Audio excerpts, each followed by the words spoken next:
Hello, everybody, and welcome back. This is the Practical Mystics podcast, where we have modern spiritual conversations about the mess, the magic, and everything in between. I'm Shannon Havill.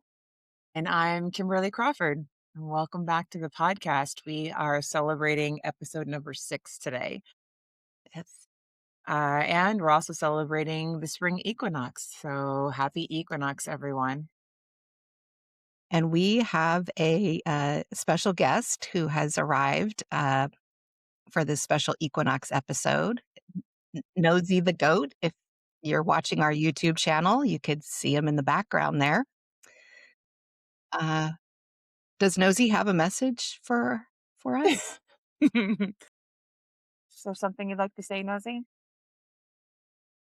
For those who haven't heard previous episodes, welcome. And Kimberly has a beautiful gift of being able to communicate with not only uh, individuals telepathically, but also she can talk to animals. So, I would say that he's definitely embodying his moniker, which is stay curious. And ah, I think that as we embark upon our equinox journey, that we could maybe inhabit some of his curiosity yeah, and be bold enough to stick our nose into something that delights us and strikes our curiosity, move towards that.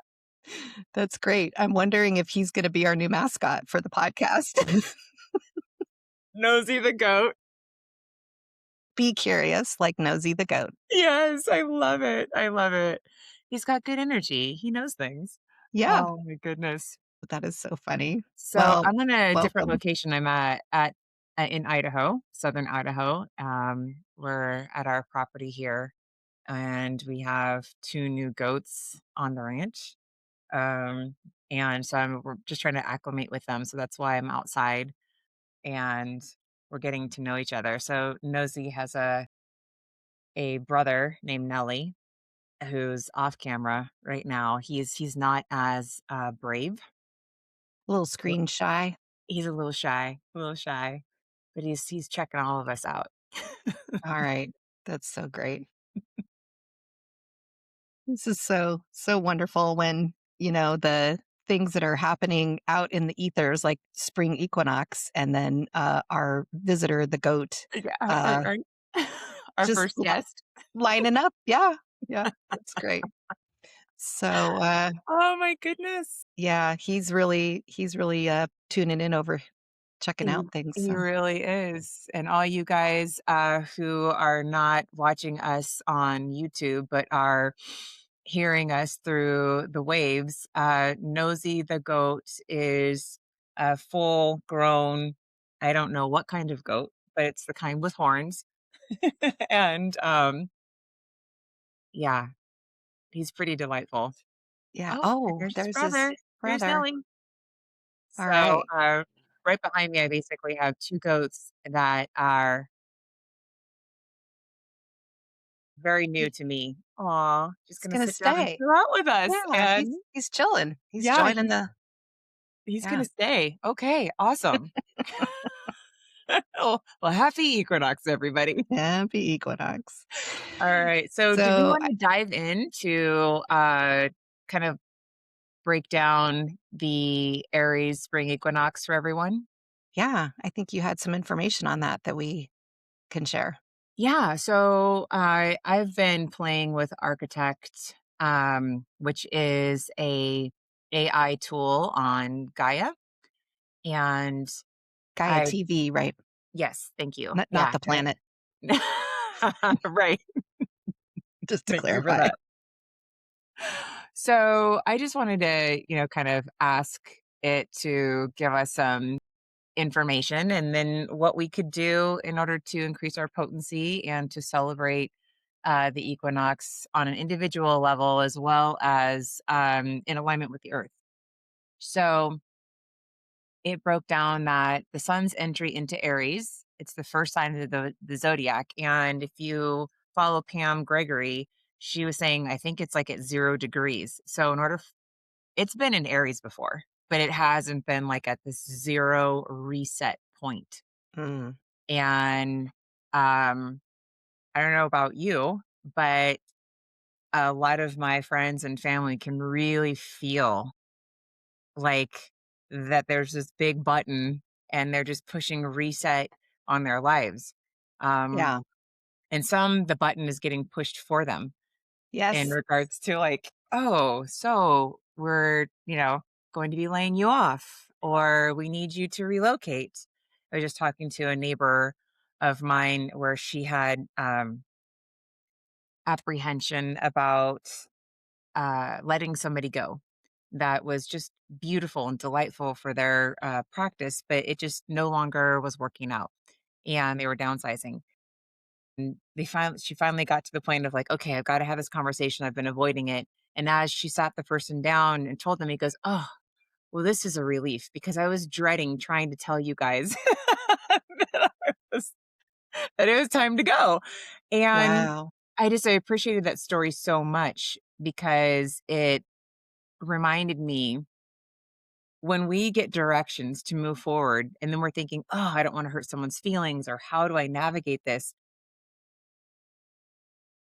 Be brave and have the courage to move towards what you want because you have no idea on the other side, they're also colluding to get you what you want, Yeah.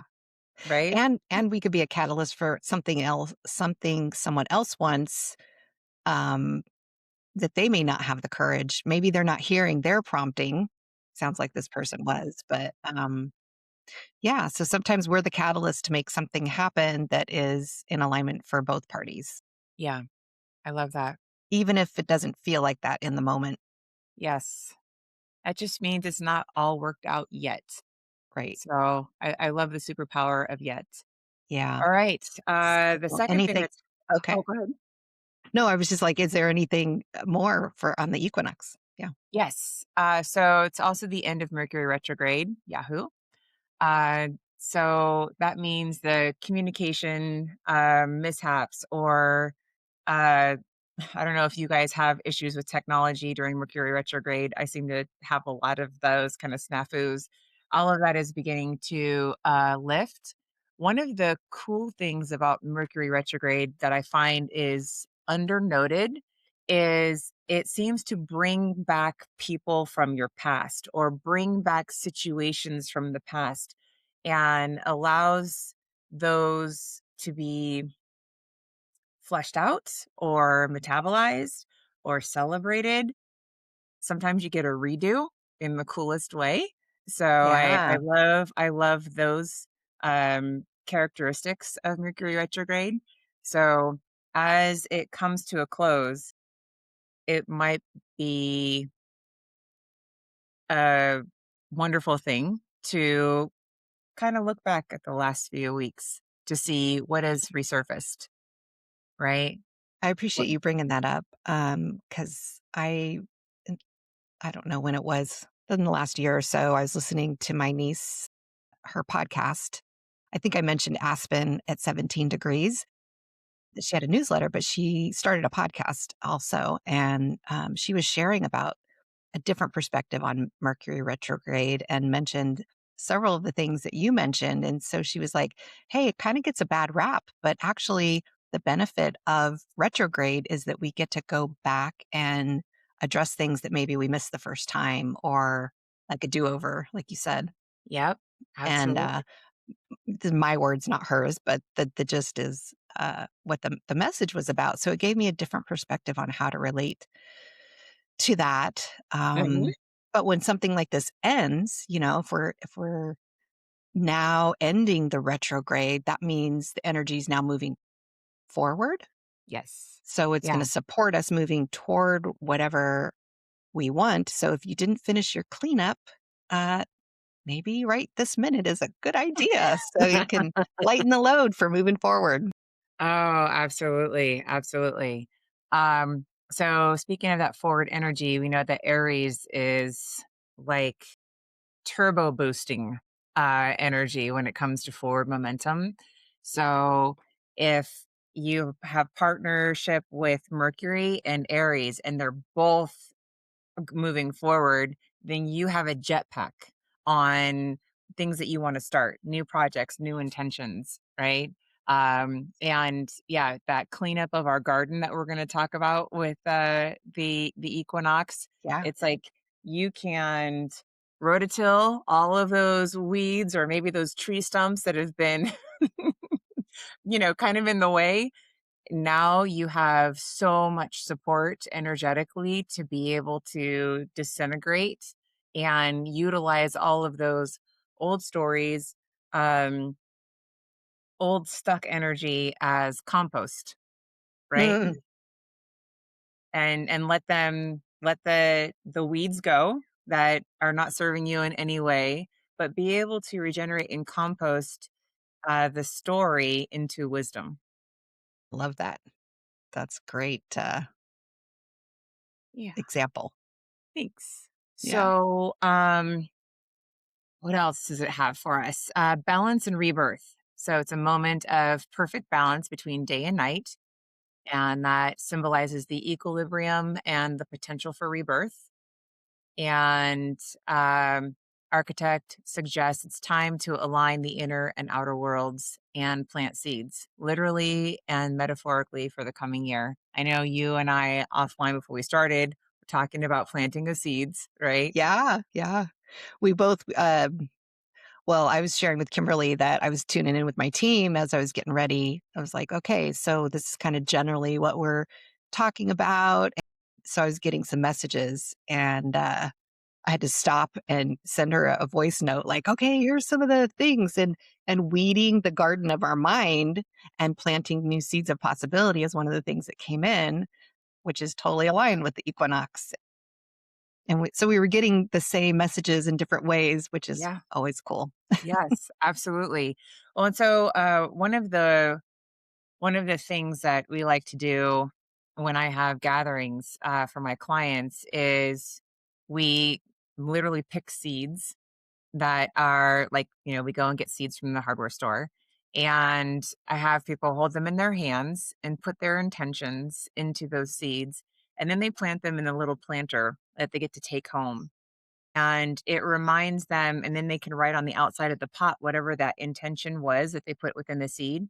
So as they go and they water it, whether that's once a week, then it brings their mind back to the intention that they put in the seeds because they're seeing that pot, right? So you're not only like you're having to care and nurture and nourish the thing that you say that you want to call in, right? Yeah, that's a really great point because when we're choosing to create or manifest something in our life, it's not like, okay, here's what I want, and then you just let it go.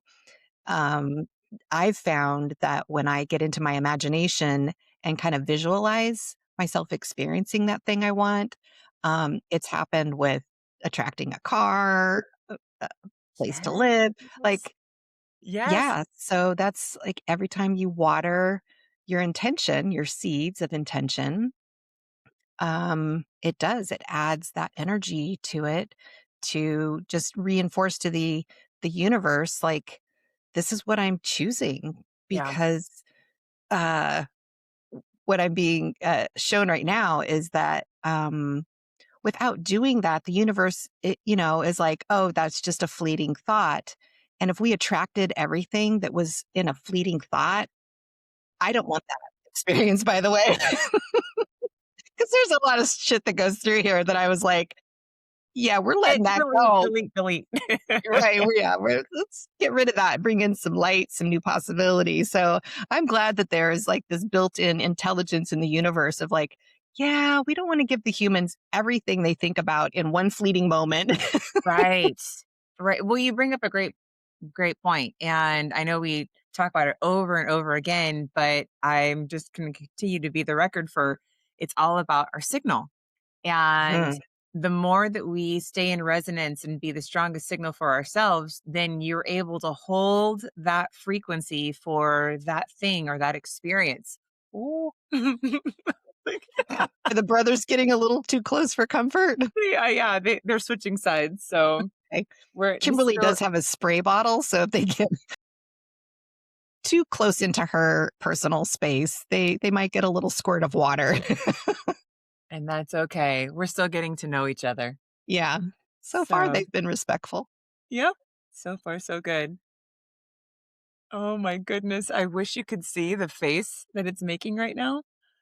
Oh, that's so funny. Oh, anyways. Er, So, So, yeah, so well, before we get off on any other uh, sidebar, are there any other bits of oh yeah. Okay. wisdom? Yes. So the energetic theme is courage, independence, and pioneering spirit. Mm, And the encouragement specifically is it's time for us to take risks and explore new paths and assert our identity with clarity and passion. wow. Yeah. So it actually asked for a ritual, Mm, and the ritual was embodying the flame. perfect for the And fire horse year. yes, isn't that perfect? So this ritual would take about 30 minutes, give or take, however you want to, um, how far you want to dive in. So the things that you would are welcome to bring would be a red or an orange candle, symbolizing the Aries fire, a small bowl of water to symbolize emotional balance, a handful of earth or a small stone to symbolize grounding, a feather or incense to bring in the element of air or breath, a journal, a pen, and an option, I guess, bonus points if you bring a small mirror. So All right. the steps. So first, you create sacred space, which is finding a quiet place where you feel safe, right? And that you won't be disturbed. So you can be able to do the whole process. And then begin to arrange your elements in a circle. You've got the candle representing fire, water is emotion, earth, grounding, and feather incense is your breath or air. And you sit in the center of the circle and you take 3 deep breaths. So you are the source point and you have like the 4 directions in a way Hmm. around you. Okay. So you're taking these deep breaths in through your nose, exhaling through your mouth. And the breath is the most important piece of any ritual, right? Because it gets you into that heart coherent state. And it's our So, chi, yep, our life force, breath. absolutely. Absolutely. And I like to invite people to call all the pieces of themselves back. I like to think of like these little fragments that are scattered into the past, into the present, and the future, and you're calling all those back. And if you use your imagination, you can call those pieces and you can imagine that they're absorbing into your heart space, Mm, right? And then they're reintegrating. And you're more potent with more pieces of you embodied than you could ever be with them scattered out into the ether. yeah, I'm being invited to expand on that for just a minute Yeah, for please. our listeners that may be new to this whole conversation and they're like, "What the F are you talking about?" Like, all my parts, I can see them all, they're here, Mm, and that's not what we're talking about. So, I'll say a few things and then I want to yes. find out what your perspective on that is. So, when we talk about inviting ourselves back, there's a couple of things that are helpful bits of information. So, when we have trauma in life, like when we're a child or uh, anywhere, anytime in life, there are aspects of our soul, our consciousness, our being that and on the subtle energy levels that can like get stuck there. And so imagine if you're, like a puzzle. That's the visual I'm being shown. Like if each of us is a puzzle and this piece of the puzzle is kind of get stuck back at the time that trauma happened, then there's like this little hole in us. Um, the other way it happens is we're busy. Like a lot of people in the world are just busy. busy with family, work, figuring out how to cover the basics of life. Um, and so there's parts of our consciousness that are just kind of like scattered. Yes. We don't take time to slow down, connect with our heart, connect with our breath, then we can feel scattered, like mentally, physically, maybe we're feeling it energetically. And so by calling back those aspects of our energy and our mind, it's kind of like putting all the puzzle pieces back so that we can feel like whole and our mind feels a little more clear. Um, and there's more, when we're dealing with the little parts of ourselves that get stuck in the past, that's a whole different process for Yeah. reintegrating. But Yeah. anyway, if there's anything more you want to say on that that can help. Well, first, I really appreciate you bringing it to an accessible point and giving some definition around all of these concepts. And I'd say that it doesn't have to just be the trauma. It can be a delightful thing, something that I'm thinking of. I see a picture of Al Bundy. He was just like, in my glory days, in my high school, like I was everything. I was like the goat, literally. And you feel like your power was there, Yeah. or I, know somebody who used to attract like lottery winnings and being able to win all the contests, and then a certain thing happened and they feel like somebody took that power or that power dissipated in some way. And it's like we have the ability to call all those pieces back into this present moment, which is the only place that we have power. And there's also energetic hygiene that happens with that. So if we have our part of ourselves wrapped up in a story of the past, or you have a feud with somebody that you're unwilling to forgive them, and when they go, "Oh, well, if I forgive them, it's supposed to help me, but how does that possibly help me?" Well, it helps you by untethering yourself from that string of that incident and no longer feeding power into that thing that's depleting you in the current moment. So you're cutting it off and you're being energetically responsible and having that hygiene of like cleaning yourself, purifying, Yeah. right? So you're potent in this space. Yeah. I appreciate you bringing up that it doesn't always have to be like a bad thing or an unfortunate, scenario that our parts can get stuck in the Yeah. good things too, but it isn't serving us now because there's regret sometimes that goes with that. Like I'm not that anymore. And so we can get stuck in our identities. And I went through that when I left my job, my career that I had been at for 12 years. Yeah.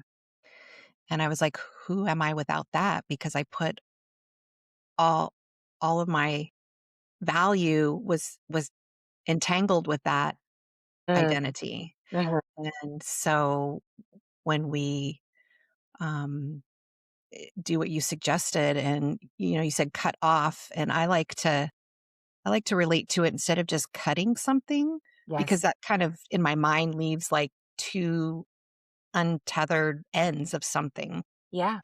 So one of the practices I like to do, and it's akin to weeding the garden, is like pulling up something instead of just chopping off the top of the weed. If we pull the weed up and get the root out, well, Yes. now that weed's gone. Yes. And then when we think about the person, place, or event that is also tethered to the other end of our scenario, Yes. I like to just imagine myself sending love down that side of the tether back Yes. into the past, Yes. and gratitude for the experience, for the lesson, sending love to whoever. if this is a forgiveness thing, Yeah. um, just that's a whole different conversation. But But I thank you for that, and I love that. That's so much more responsible and accurate, and you bring up a good point about, um, leaving things unfinished, right? And then when you're sending love to somebody else, you're also sending love to yourself to fill like, it's kinda like adding new dirt where the void of the right. right? That empty vessel used to be. This goat is I don't know if he's scratching his head on this chair. Do you want to give a visual to the people who are watching So on r YouTube? right, so for the people who are listening, um, Nelly, the shy goat let me see if I can for those on YouTube, see if I can move it so you can see. He's scratching his head on the Adirondack chair, and, Just don't eat it, Nelly. yeah, right? Oh my goodness, these guys. So they're exploring all of the leaves that I need to rake up. They're basically showing me my duties after this podcast, the things that I've got to do on the property. Part of the spring cleanup. Right? Yeah. I do. Yep. Do we Physically and spiritually. Mm. Yeah, is this a good time to jump to weeding the mind? Or is there Um, more? yeah, so let's go ahead and finish the ritual steps. Yeah, yeah.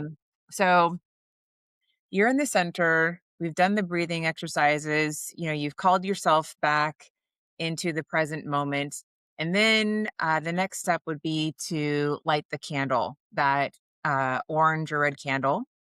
And as you light it, you say out loud, I ignite the flame of my spirit. I welcome Mm, the new year of light, and I am ready to embody my truth. And then you can anoint yourself by dipping your fingers in the water, and you can touch your forehead, your heart, and your belly. And anything like, some people, these are lung points if you follow Chinese medicine. mm, And yeah, I'm being called to show like you can dip your fingers and then anoint those parts. Why? Because these lungs represent grief. So it's a way, like you can, if you do tapping, right, you can tap those points and it helps to express and release the grief. mm. So That's great. anointing yourself and embodying your truth and letting that come into your lung points, then it turns that compost, right? It's like my grief, I can release that. And then what freedom comes out of that, releasing those stories that I'm holding in these Yeah. places. And remember to bring in your soul light back into all the places that you are releasing from. Yes, yes, Yeah. absolutely. We don't leave a vacuum. Yeah.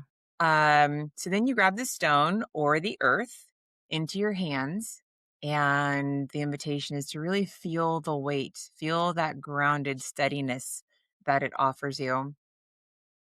And once you do that, you put that down, and next you move on to the feather or the incense, and you're going to wave that feather or the incense around your body, and you're imagining like you're clearing old energy. So the earth is going to, or the stone will root you and ground you. You're acknowledging that. And then the next step would be to work on the purification by using the air element with the incense and the feather. And for that extra credit that we were told about, you can do what's called a mirror invocation. And that is simply looking at yourself in the mirror. I suggest you look into your left eye, which is our portal of receiving. So it will just help to increase the potency. And you say, I see the divine in this form. I choose to inhabit this body fully.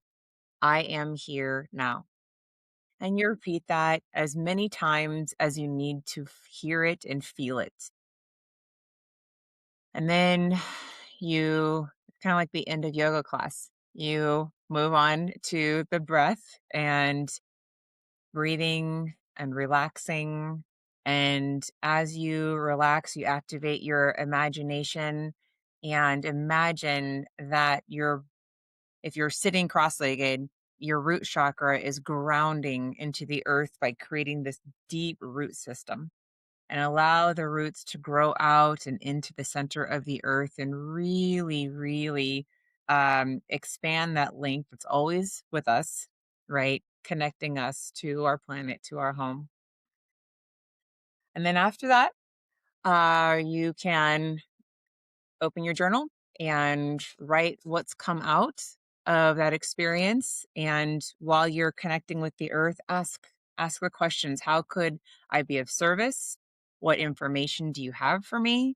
This may be sorry, I'm not being distracted by these goats here.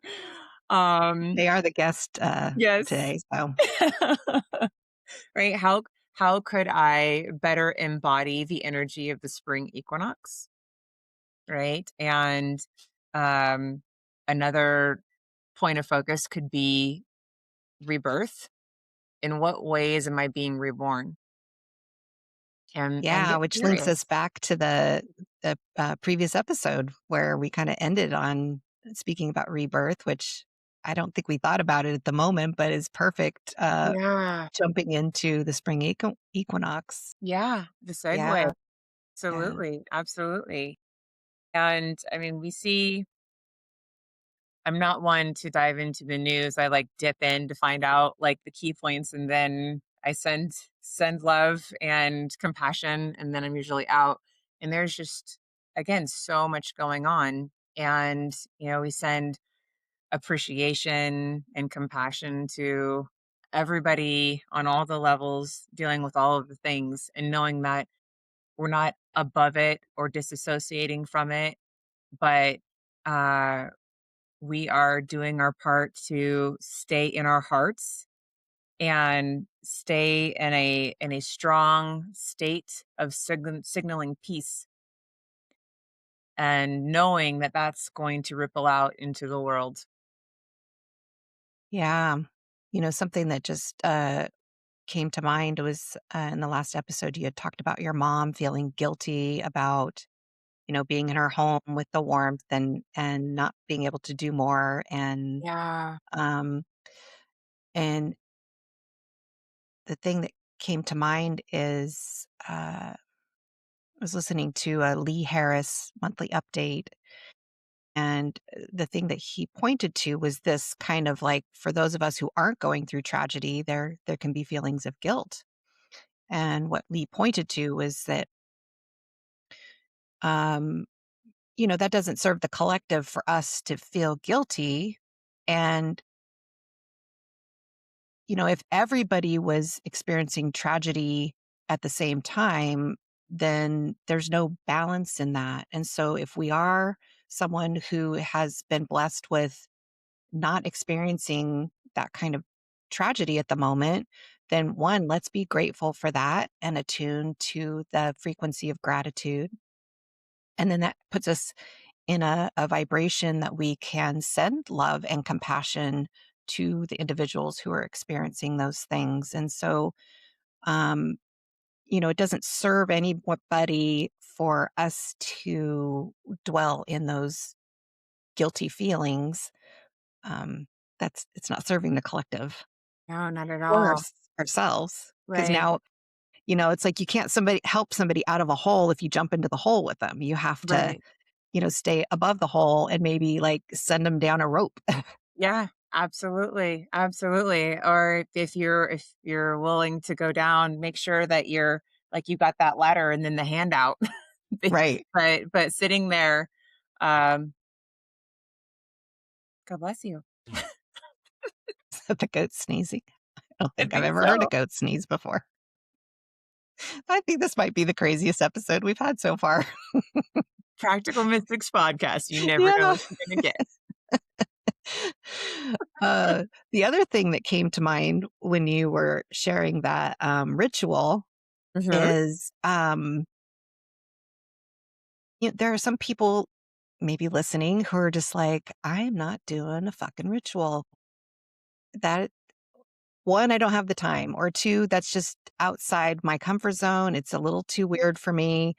And, it reminded me of there was a period not too long ago where we had a sequence of like full moon equinox, or I mean equinox, full moon eclipse, and there was just a lot happening in the Oh, right. planet and the Yes. universe. I think I shared this with you, Yes.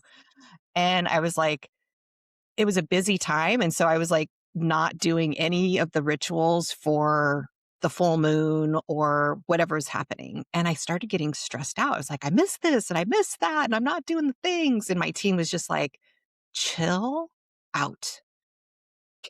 You stressing about not doing the things Right. is worse than just not doing the things and being at peace with it."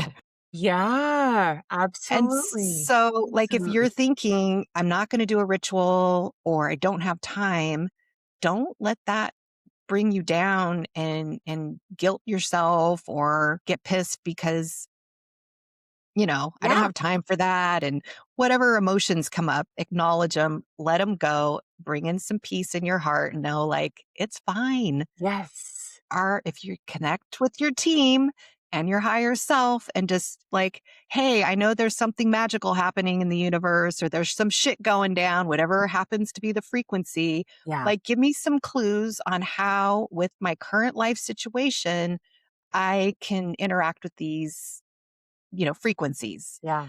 Because they do impact us mentally, they impact us physically. And so there's something about just tuning in with your team and asking for Absolutely. some guidance. Well, and what I love in our title, I mean, the practicality, right? We're practical mystics. And what does that entail exactly? When we activate a ritual, it's supposed to be fun, have an element of joy and playfulness about it. And it's a one tool of many to get us to focus our energy. So when we go through a step of collecting a rock or going and digging up a bowl of earth or pouring water into a bowl, you are taking time for yourself. You're gathering the energy that we were talking about earlier into the moment. You are, and every moment is sacred. Every breath. Oh, that was a big, big, big bug. It's on your shirt. Is it? Now it's gone. Okay. My goodness, Idaho. Well, Wow. thank Nature you. is really interacting with you today. Oh my gosh. Well, see, I guess I called it in. I've got my overalls on today. So I'm like, yeah, let's do this. I'm ready to get up and out there. Anyways, those rituals are basically bringing awareness to what is already around us all of the time. And if we had the capacity to take in everything that's really around us, then we would be completely overwhelmed, right? It's like just too much information. But doing the water, bringing in incense, it's just bringing you deeper and deeper into a moment if you choose. If not, you can say a little prayer and then keep on going. Like there's no wrong way. Right. There's no wrong way. It's just like what ride do you want to go on in the Earth School amusement park of life? Yeah. And what's practical with what's happening in your life, Yes. right? I 100%. I I mean, our spiritual journey is not about the performance of it and then creating stress around not being able to do the performance. It is really about tuning into our heart and our higher self and asking, like, in this moment, what's going to serve me or how can I be of service to the situation? Yes. And so by creating, a lot of human, um, I don't know what the word is I'm looking for, but Judgment yeah, or yeah, drama or about it. Yep. expectations that I think, at least in the West, I mean, the United States here, and I think this is true for some other countries, with people I've spoken with, where culturally there are a lot of expectations of how you're supposed to perform or behave. And this might be a little off topic, but I'm a rebel spirit, so I'm just like, fuck that. That those rules were made up without my input, and that thing might be awesome for you, Yeah. or just because I was born into this doesn't mean that I have to perform for you all. Mhm. And Yeah. in fact, I was just talking to a friend about another friend of hers who came from a particular culture where there were a lot of expectations, and spirituality was, very uh, directive. I don't know what, Mhm. Okay. sometimes I don't have all the right words, but, and this friend chose to not do any of that.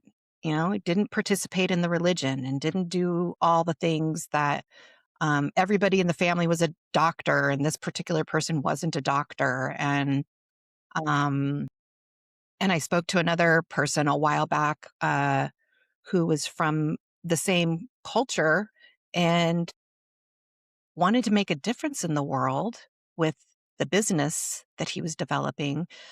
But one of the things he said was like, I'm going to disappoint a lot of people by pursuing this. Oh, And my response was, I guess you need to decide if it's more important for you to please those people or to yeah. pursue the path that you are being guided to pursue. And Yeah. sometimes we're in those situations. And so this spring equinox is a great time to like dive into that stuff and reconcile with, what do I want? What is my life about? What am I being guided to do? Yeah. And how am I living my life because of someone else's expectation? Absolutely. And then Absolutely. weed out those things that aren't serving Perfect. you, Yes. and then plant the seeds of the things that you're being guided to do. So how would you go about instructing somebody? It's like, okay, we've identified that familial expectation could be considered a weed that you've carried in your garden. You didn't have the bravery to pull out. How would you call them to pull it out or coach them? Well, maybe they're not supposed to pull it out. So I would say tune into your heart, check in with your higher self and your team, ask for some guidance. And these things don't maybe come in like one question and answer session, so to speak. Yeah. So you might have to sit on it a while, because with disappointing people in your life who have certain expectations, there does become sacrifice. Like Yes. sometimes you have to just, be okay with people being upset with you. Yes. So it Absolutely. takes courage, Hmm. and it takes a willingness to follow your own path in light Hmm. versus following the expectations of others. Absolutely. And That's that could be beautiful. an other that are your parents. It could be an other that is the culture of where you live or where you were born. And so this is where we get into that weeding of things that we have inherited, Yes.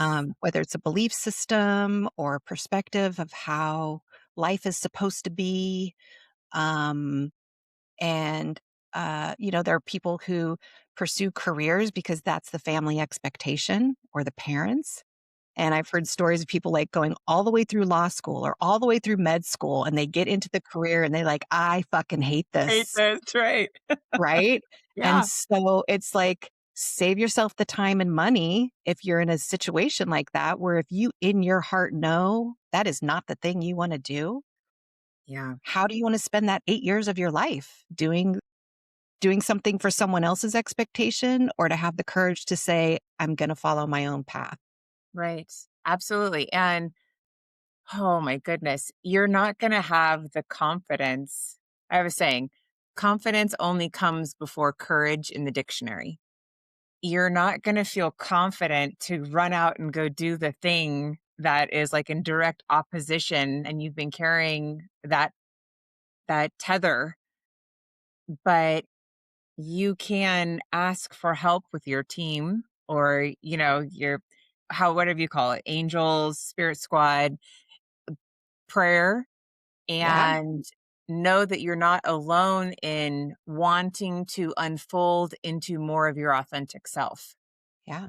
And the more that you are curious and lean in towards you being more of you, then you will develop that courage by taking action.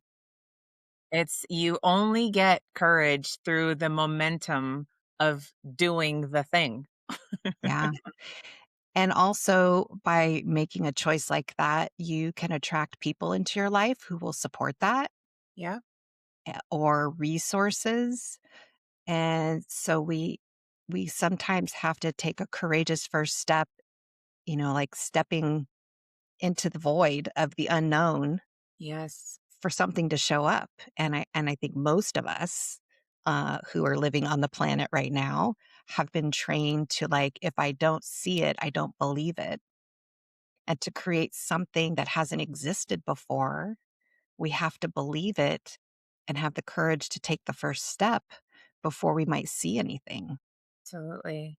Absolutely. Very beautiful. And I want to circle back to the weeding comment and then the people that may be in alignment. Sometimes we have to weed people out of our lives, right? Or at least reposition them in the Right. garden, right? Yeah. Maybe that they're on the outskirts, on the edges of our garden versus the the plants that we're going to give all of our nutrients to and all of our focus.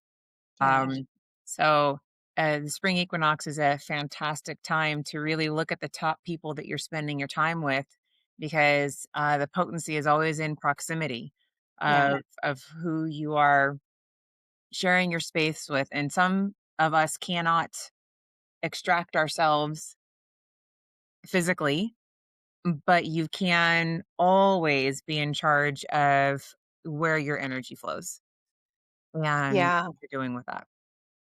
Well, and I want to add too that we don't necessarily have to, like, sometimes it is best to just remove ourselves or remove people from our lives. That is true. But there's also an option if there's somebody in your life who isn't supporting what you want to do with your life, or is a, like, downer on your. My husband and I have a saying, it's like, "Don't be a towel on my or don't be a wet towel on my feather," right? It's like kinda bringing me down, or these are the crazy things that come into That's funny. the I mind, love but, it. so we don't have to, like, exile someone or, boot them out of our lives. We can just choose to not allow for their opinions or expectations to have as much weight in our decisions. And so we can still love someone and thank them for their contribution, because I think most, especially family members and friends, I Huh? think most of them have good intentions. They want to watch out for us. They don't want to see us get hurt or fail or whatever, right? It might be like, "Hey, I am willing to experience failure because I'm going to learn something from it." Or it's going to, this experience is going to move me toward the next thing that might be a success. And I've heard people who have built, like, big companies or inventions and things. They're like, failed a million times before the thing happened. Mhm. And so people's I think have good intentions for us, and we just get to choose whether or not we allow those opinions and expectations to distract us from what we're being guided to do, or just completely choose not to pursue something because it's going to upset, you know, one or more people. Yeah, 100%. Well, and they can I also encourage our, family out there to check out our episode 3, where it's called Compassion with the Spine, and we talk about boundaries, and we talk about, we go into depth with this concept, and at the end of the day, you and your intentions have to matter most. That's the whole potency, of it all, and, and only you can decide at what level you want to dial something down or turn something up, and at what timing. There's just so many different components. It may not be the right time to shift something for you for whatever reason, or it may be the perfect time. Yeah, it just, and no one, unless you give them power to do so, to choose for you. Like, you are a sovereign being, and you're Yeah. the one that has the choice point to make. Yeah. And something that's pinging in for me to comment on is that, we're not promoting people to make rash decisions that could, like, if you've created a scenario, um, like maybe you have a family that needs to be housed and fed, and this is the path that you have embarked upon, and you have people depending on you. Take those things into consideration and not just be like, well, this is what I want. So I'm going to be off and do my own thing and good luck, suckers.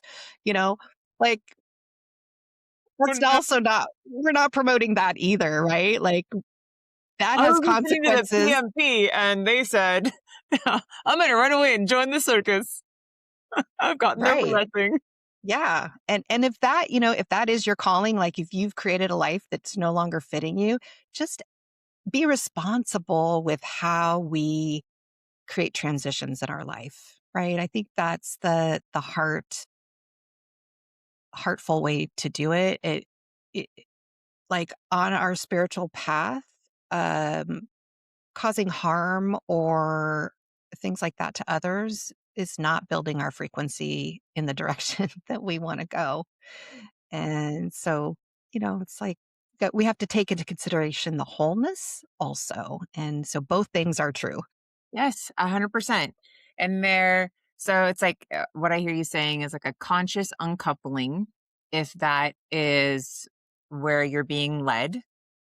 And in order to be conscious, there's the accountability, doing things in a heart centered way, and also not compromising your sovereignty, but you are also not putting forward yourself at the expense of other people. So Yeah. there is a harmony that has to happen. And that actually brings me to um what my spirit squad, my download before we started, they kept saying the word bridging, that Mm, we are going to be actively bridging, um and we're bridging the gap, bridging the divide, bridging information.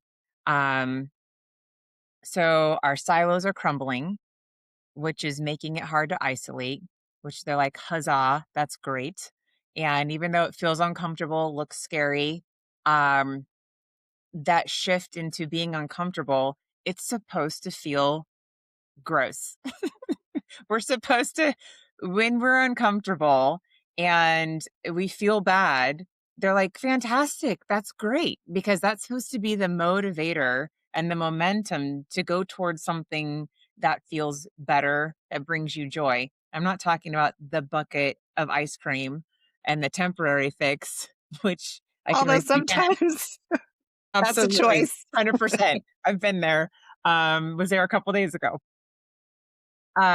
It's to lead you towards, like, following directions, lead you towards that thing that is a little glimmer of light, and that's where you evoke the curiosity and you go, "Okay, let me go ahead and explore that." Um, there's an inspiration to connect, it's to act. We're being called into action, Yeah. and it will feel more and more uncomfortable to sit still in inaction.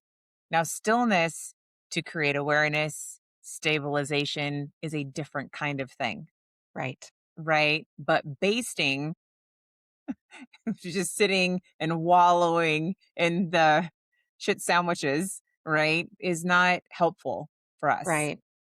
Right. And we're being called to be the bridge, be the bridge between um, that gap that you see between neighbors, or maybe offering more information so there's a holistic picture. I have this great quote that I actually heard in a song. It said, "Light is information. Darkness is simply lack of information." That's by Lucas Mack. That's So, really powerful. and I thought that really stuck out to me because sometimes going good, bad, good, bad, and those judgments can trip us up. Yeah, And we create a story around what we think is happening and why we think it's happening. But if we looked at it as lack of information and needing to bring light, right, and bringing that energy in all the ways, um, then we may be able to come to a solution in a way that we wouldn't have through the frequency of judgment. yeah, that's a really great point. It reminds me of, so last night I did a Kundalini yoga practice. So I shared my teacher in the Life Force Academy that I participate with, and so they have online classes and meditations and things like that. And so this is for the equinox. And one of the lessons was, as we're sitting and being quiet and still, connecting with the breath. And so, I've shared heart math technique, the basic one called heart focus breathing, where you focus your attention to your heart and you breathe. In Kundalini yoga, we use the breath and mantra, and it's about training the mind because the mind is like can be tuned into the chaos. Sure. And so to quiet the chaos is being still, focusing on the breath, or in the case of the m- mantra, whatever the thing is that you're using, it helps like bring focus so that what he was teaching us was like for anybody who's tried to meditate and you're like my I can't quiet my mind. Like I can't meditate like that because there's just always stuff going on. So, I continue to try, but, uh, so it was like not judging ourselves for thoughts coming through, Mm, acknowledge, if there's feelings coming up, acknowledge them, but the primary piece that I wanted to share was that, as things are coming through, we have the choice of just acknowledging it and choosing to release it, or we could grab onto it and then follow that narrative. And so now we are in the story of the thing. And so now our mind is not focused on our breath or the mantra or candle gazing or looking at the beautiful nature surrounding us. Now our mind is focused on the story. And so now we've got a thought that we've attached to. And now we're following the story, which then brings up all the stuff that's attached to that story. And so now we're in the feels of the whole drama yeah. of it. And Yeah. now we're like going down, the funnel. Circling the drain. Yeah. He didn't say all this, but he did say like the our choice is to like acknowledge and then go back to the breath Yes. Yes. and not judge, "Oh, I had a thought." Of course you had a thought. I That's know. probably not going away. Well, and I love everything about that because some practitioners make it sound so hard. Like you're supposed to have this empty blank mind. I believe it was Thich Nhat Hanh said, thoughts are like clouds and you let them pass by, right? They're going to come in and you just observe, oh, that's a thought cloud. And you watch as it dissipates and moves forward. But there's so many of us that think, oh, I suck at meditation because I can't have a blank, empty mind. Well, the actual beautiful strength training part of meditation is identifying, like you're saying, that thought coming in. And then once, if you follow that story arc, you become aware that you're following it, and then you come back and you go, okay, oh, I'm back, I'm recentering, and that's where you build that strength to be able to hold that that frequency and stay in alignment with your breath and the presence, and you get stronger and stronger every time you practice. Yeah. So Yeah. I'm glad that you mentioned the cloud, because that was actually, an example that, Jai Dave mentioned in this meditation was he said, sometimes they're the light fluffy clouds and sometimes they're the storm clouds, but regardless if it's like a good story or a bad story that we start to follow, we've still broken the chain of focusing on the present moment, being with the breath, being with our heart, being with the mantra, whatever the thing is. yes. And so and why is this important to a spiritual path? Because when we allow our mind to control everything, that's where chaos can come in, right? Like we're following this thing and like we're always, following these loops and or they take us down these rabbit holes, the the mental processes, right? And so if part of the spiritual path is acknowledging the mind as a tool, it is not in charge. And when we let it be in charge, then we get distracted. Then we get down these loops or rabbit holes. It takes us off course. And so it's like using the mind as a tool versus letting the mind use us. And so these practices are like going to the gym. You tell your muscles, we're building the arms today, we're building the legs today, we're building the glutes today, and today I'm building my mind Yeah. Yeah. to follow my instructions. Exactly. Exactly. It's putting it in training, and why it's part of an everyday practice is it's like, okay, well, when I'm in a meeting and I feel the story or that thought cloud of, oh my gosh, now my coworkers think I'm an idiot because I said something that wasn't accurate or I misrepresented or whatever. And then you're going down this path that's taking you to a place that's not serving you or anybody else in that moment. And you can redirect that thought cloud, be like, oh, that's probably not true. I'm just going to stay here in this moment. Right. Yeah. Or you go and have an insane commute on the 405 in LA. And all you want to do is get home and you see these people cutting in front of you and you activate that heart mind coherence and you're staying in that present moment and, trying to stay focused. And when you kind of want to go off on a tangent and react to somebody cutting you off, you've trained your mind and your heart to stay centered, right? And be in control of that emotion. And I think I mentioned um, a couple episodes ago, we've got that 6 seconds, Mm, 6 seconds where you have a reactionary period and the chemicals are coming up in your body. And then after 6 seconds, it becomes a choice whether you're going to like hold on to that stormy cloud or, and then kind of totally go off. And then you're feeding more of those chemicals to be released. And yeah. that can also happen when you're in meditation, you get distracted and then you want to follow that story. Then you feel that all those emotions getting released and then it's so hard to stay focused. Well, what you're doing is you're like literally training your spiritual and physical selves to be in alignment with one another and work together That's a to be great able to point. pivot. Yeah. Yeah. Traffic is a great place to practice heart focused breathing.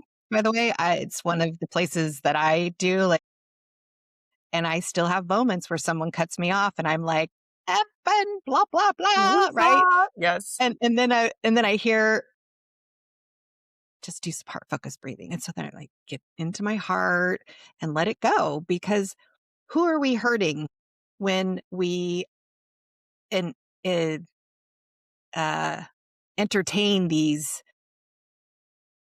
things, right?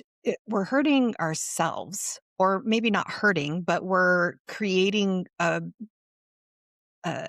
system within ourselves that is agitated or upset or whatever. And there are times, I think we've talked about this, where are times like, yes, let those feelings out. Go beat on the bed or grab a bat and hit the ground with it, or whatever you need to do to expel that energy. um, but those aren't always available. Like if you're in a meeting and someone just said something that totally pissed you off, it's not appropriate to grab a bat and go hit something. So that's a great time to Come here, focus. Carl. do, do your heart focus breathing in the meeting, so you can get back to your center and be like, okay, I'm just going to let that go and be present to what's happening in this meeting, Yes, right? absolutely. Well, I don't know about you, but I know that this this I, moment in our lives, the energy, it's like action, reaction, action, Yeah. reaction. So if I am not staying accountable for myself and my behavior and my thoughts, it's like thoughts are turning into physical things so much faster than, and it's like, how you're saying, like, so many thoughts come through as we meditate and you just let them go by.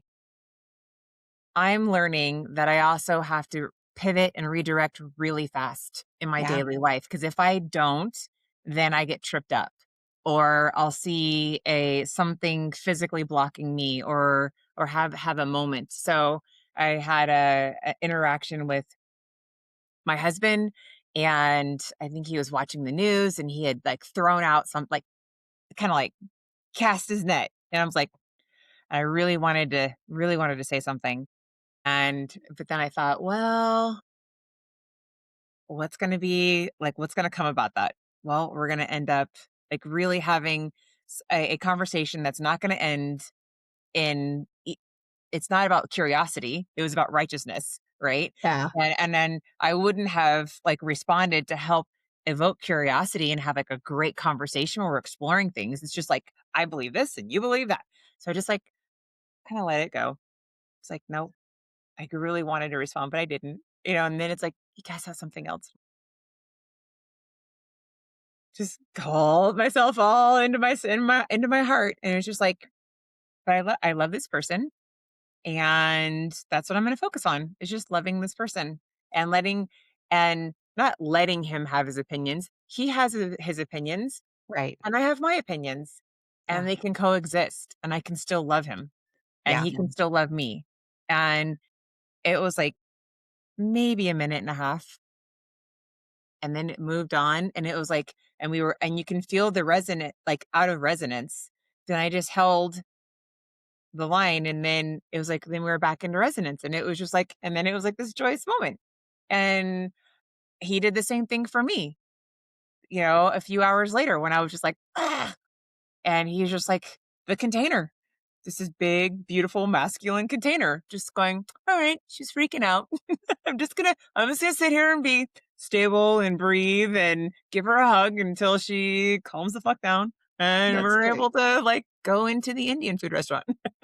Yeah, that's so great because it's like what you described as the tuning fork, right? And where you get Mm. to be the strongest signal for yourself and in the room. And so at the moment where he was casting out his barbs, if you will, Hmm. he was the strongest signal. And you got to say, like, oh, I'm not going to become incoherent with that. I'm not going to become coherent with that. Correct. Yeah. I'm going to hold my frequency over here, let that stuff go, because that is a choice. And then you just stayed stable and he came over to your side. So the tuning forks, like you work with tuning forks, right? You like hit one and then eventually all the other tuning forks will Debate. come to that. And HeartMath actually has some studies that show that happens with humans too. They did a study. I don't Absolutely. remember all the specifics, but there was a group Yeah. of people and there was a person in there that was trained to hold a heart coherent state. And eventually, they were hooked up to things that were Sure. measuring stuff.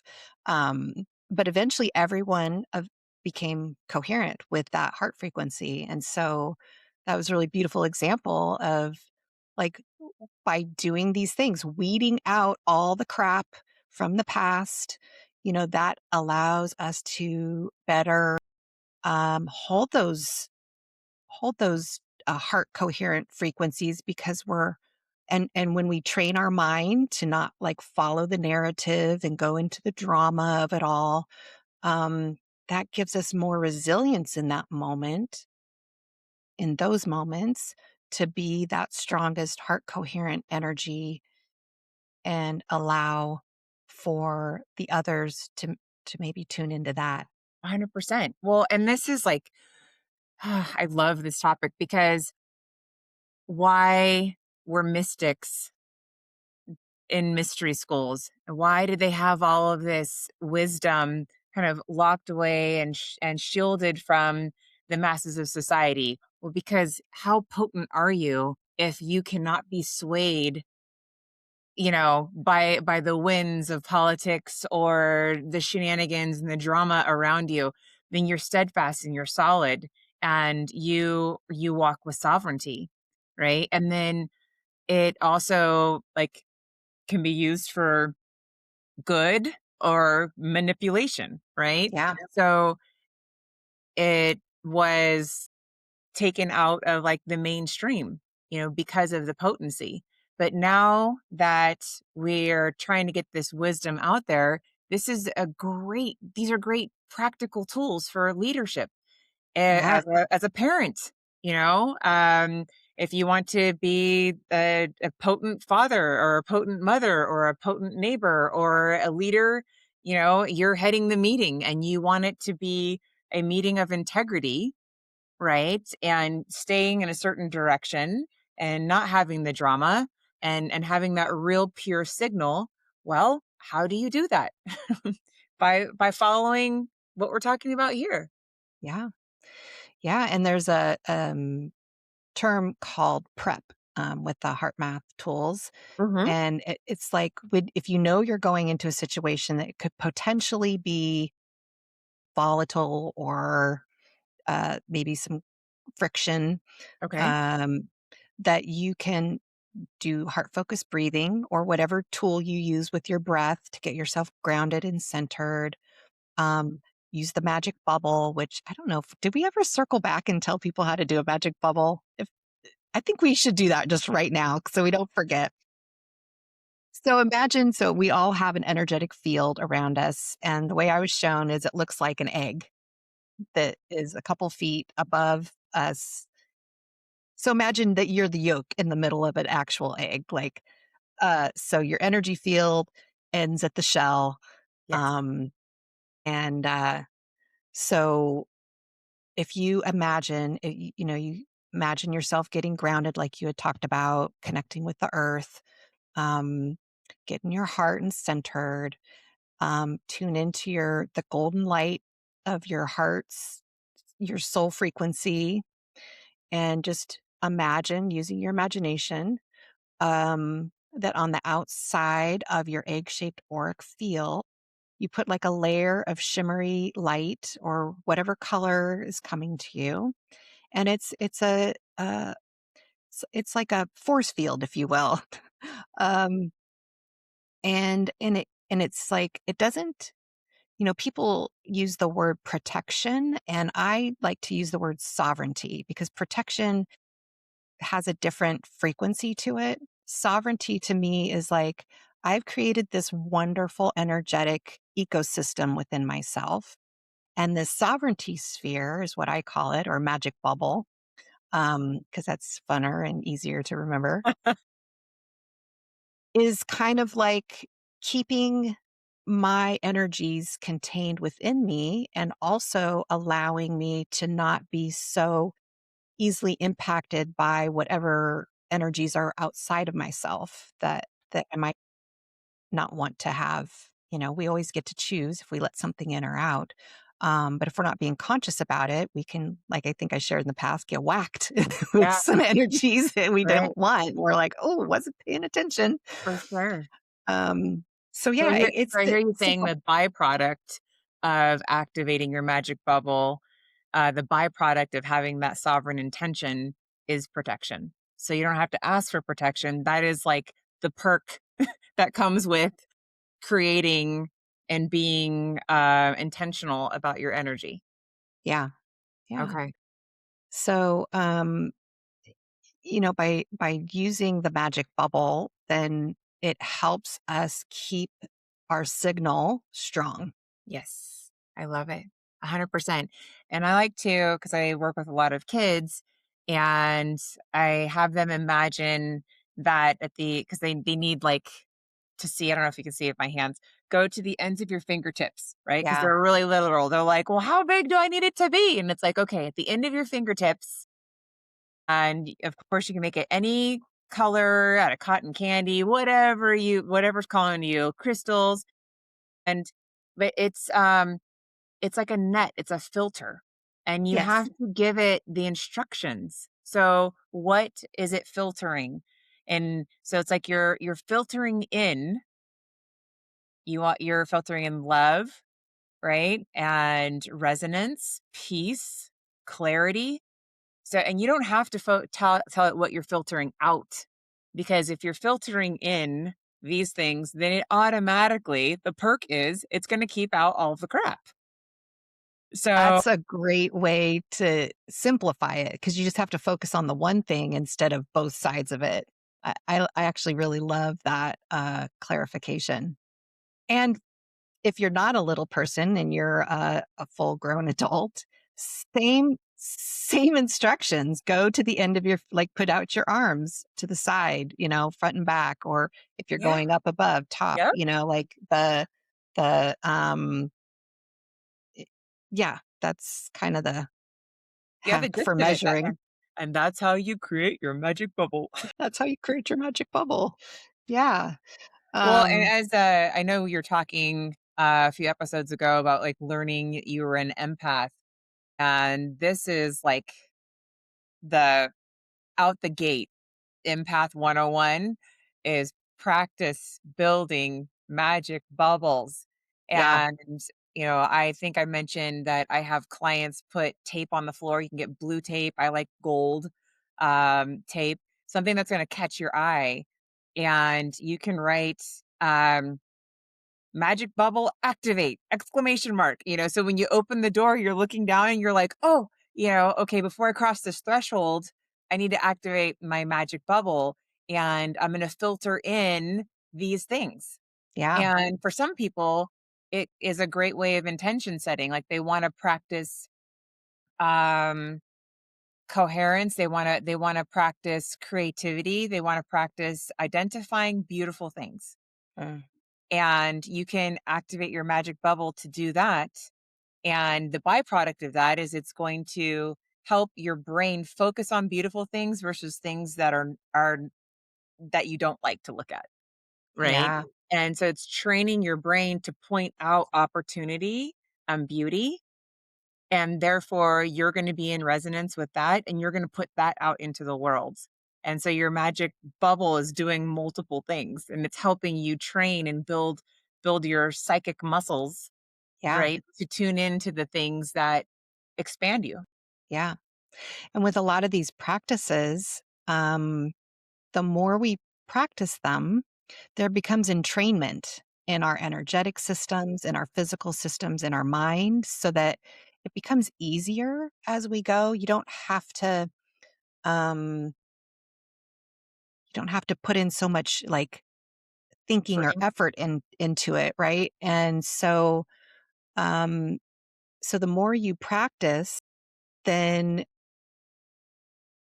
there's a point where you can just so when you're starting doing the visualizations or having a really strong intention with like, I'm choosing to put my magic bubble and visualize, put your arms out if you need to, and slow down and go through the process. And the more you do that at the beginning, what I've found anyway is that for myself is that over time, now I can just think activate my magic bubble and my system knows what to do. And if you're just starting out and figuring this out, just ask your higher self and your spirit team for help too. Mhm. Because using those resources of support for guidance, and when, like you said in the past, like if you tag in your team for help, then they can do it for you. If you're in a situation where your mind is like, I can barely remember my name, Yeah. like I'm so frazzled, I don't remember the steps. That's where heart focused breathing comes in, because the practice is in the name. And then ask your team for help. Like, I need help right now because I'm so frazzled. I don't even remember what to do to get myself centered.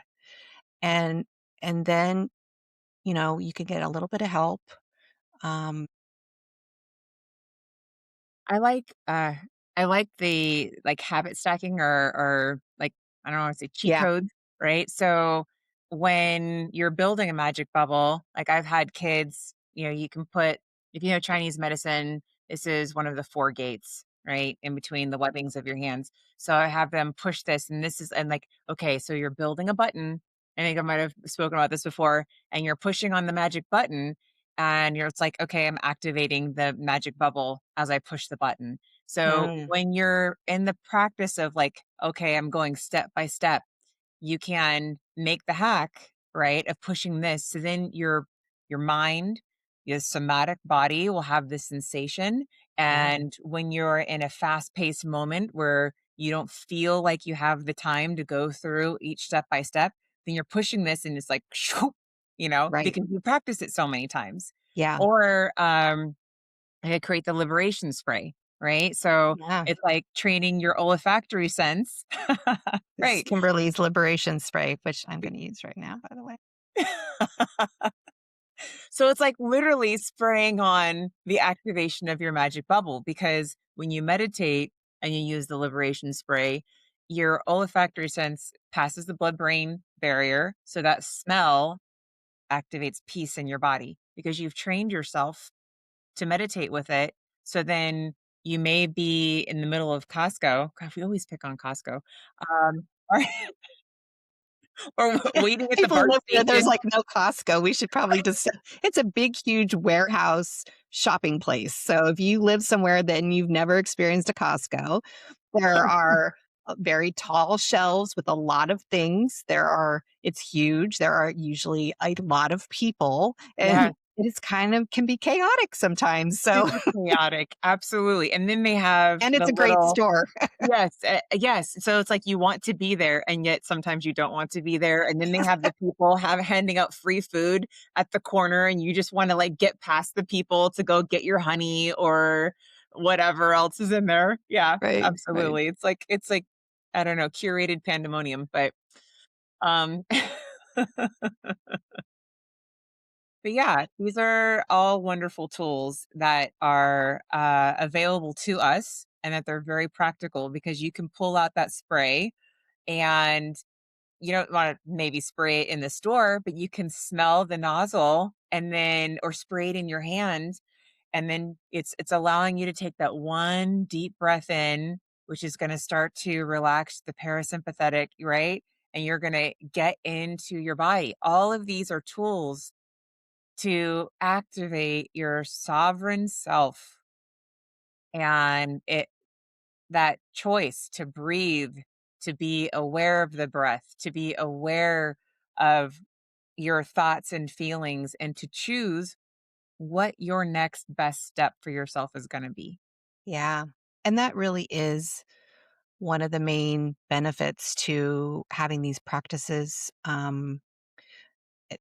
that will allow us to get centered so that, it's never a great idea to make a decision in a state of chaos, like in your mind or emotionally charged situations, because we're operating from our survival. What is the I- The fight or flight or fight the or flight? yeah. Thank you. Hmm. Versus from our heart mind centered clear mindedness or hearing the guidance of our team of what is the next best move. So that's the practicality of this of these practices. And I'm being told to ask you to speak a little bit more on it- this. Well, the spray is has essential oils in it, right? And so it's the using scent as a way of healing, clearing, grounding. It's like crystals have certain frequencies, a variety of the essential oils and flower essences have fragrances that can activate certain things. Yeah. And it's a tool for our physical self, which also then impacts our energetic self and our spiritual. It's all connected. So, what do you have to add that can help people maybe get curious about exploring fragrance Sure. So, scents? I created liberation for my adult clients that were moving or wanting meditation um, to happen for them on a deeper way. And they were starting their spiritual journey. And they were getting frustrated that they couldn't hold resonance of like, okay, I meditate and then I go out into the world and I feel frazzled. So, but I want to carry that beautiful, peaceful feeling while I'm out into the world, but I don't feel like I have like the spiritual muscles yet. So I found a way, well, so I asked my spirit squad, okay, how do we help them? How can I be of service in this way? And so I downloaded a mantra that goes with liberation, which I can read in a few minutes. And I, at the time of meditating and getting the information, I was told to get a huge container of water. So I sat cross-legged with this, like hugging this container of water. And basically, together with my team, I structured the water as I had the energy moving through my body, through my hands. And so, first, the water was structured with the intention of liberation of sovereignty. And then I was told exactly what essential oils to put in there. Gosh, do I have that with me right now? So the ingredients, if you guys are interested, it's distilled water, like vodka, which is to make sure it's hygienic and it holds like it doesn't break down. So like a preservative, a witch hazel, and I put various stones in there because the stones hold the frequency. And then when you shake it, like when you shake your bottle, it helps to agitate in the best way. It like wakes up the frequencies. There's bergamot, rosemary, cedarwood, grapefruit, sandalwood, myrrh, and frankincense. And I love you look this. at all of those essential oils, they have frequencies or characteristics in them that help promote like grounding. Rosemary is very clearing. Mm, That citrus, the grapefruit, is that it's also very purifying. Um, and it helps with the momentum. Like it will actually help with your metabolism, helps if you were to take it in real life, it like acts as a natural statin, right? mm, Um, and then there's also sound in that water or in the liberation spray. So I use acutonic forks. mm. So we have, different sounds that were also put in there as well. And of course, if anybody's interested and they want a liberation spray, they can go to my website and order one, or you can just reach out and DM me through Instagram on I am Kimberly Crawford, and I can help you guys out. Should I Nice. read the mantra? Do you think that would be helpful? If you want to, sure. Okay, so the practice is my clients will have the spray, and I invite them to spray 1 or 2 pumps, and as they're breathing it in, they read this mantra: "I am that which inspires the in-breath and the release of the out-breath. I am the observer of all that is. I am not my thoughts. I release them to the wind. I am not my emotions. I release them to the light. I am not my body. I release it to the earth. I am the everything that still exists beyond thoughts and feelings and touch. I am the isness of the infinite self. I let all else go. In my surrender, I am liberated. With love, I release what no longer serves the God source within. And I ask them to read that 3 times or as many times as they feel that it like each time you repeat the mantra, you can feel yourself like ratcheting down, and then you Mm, get more grounded.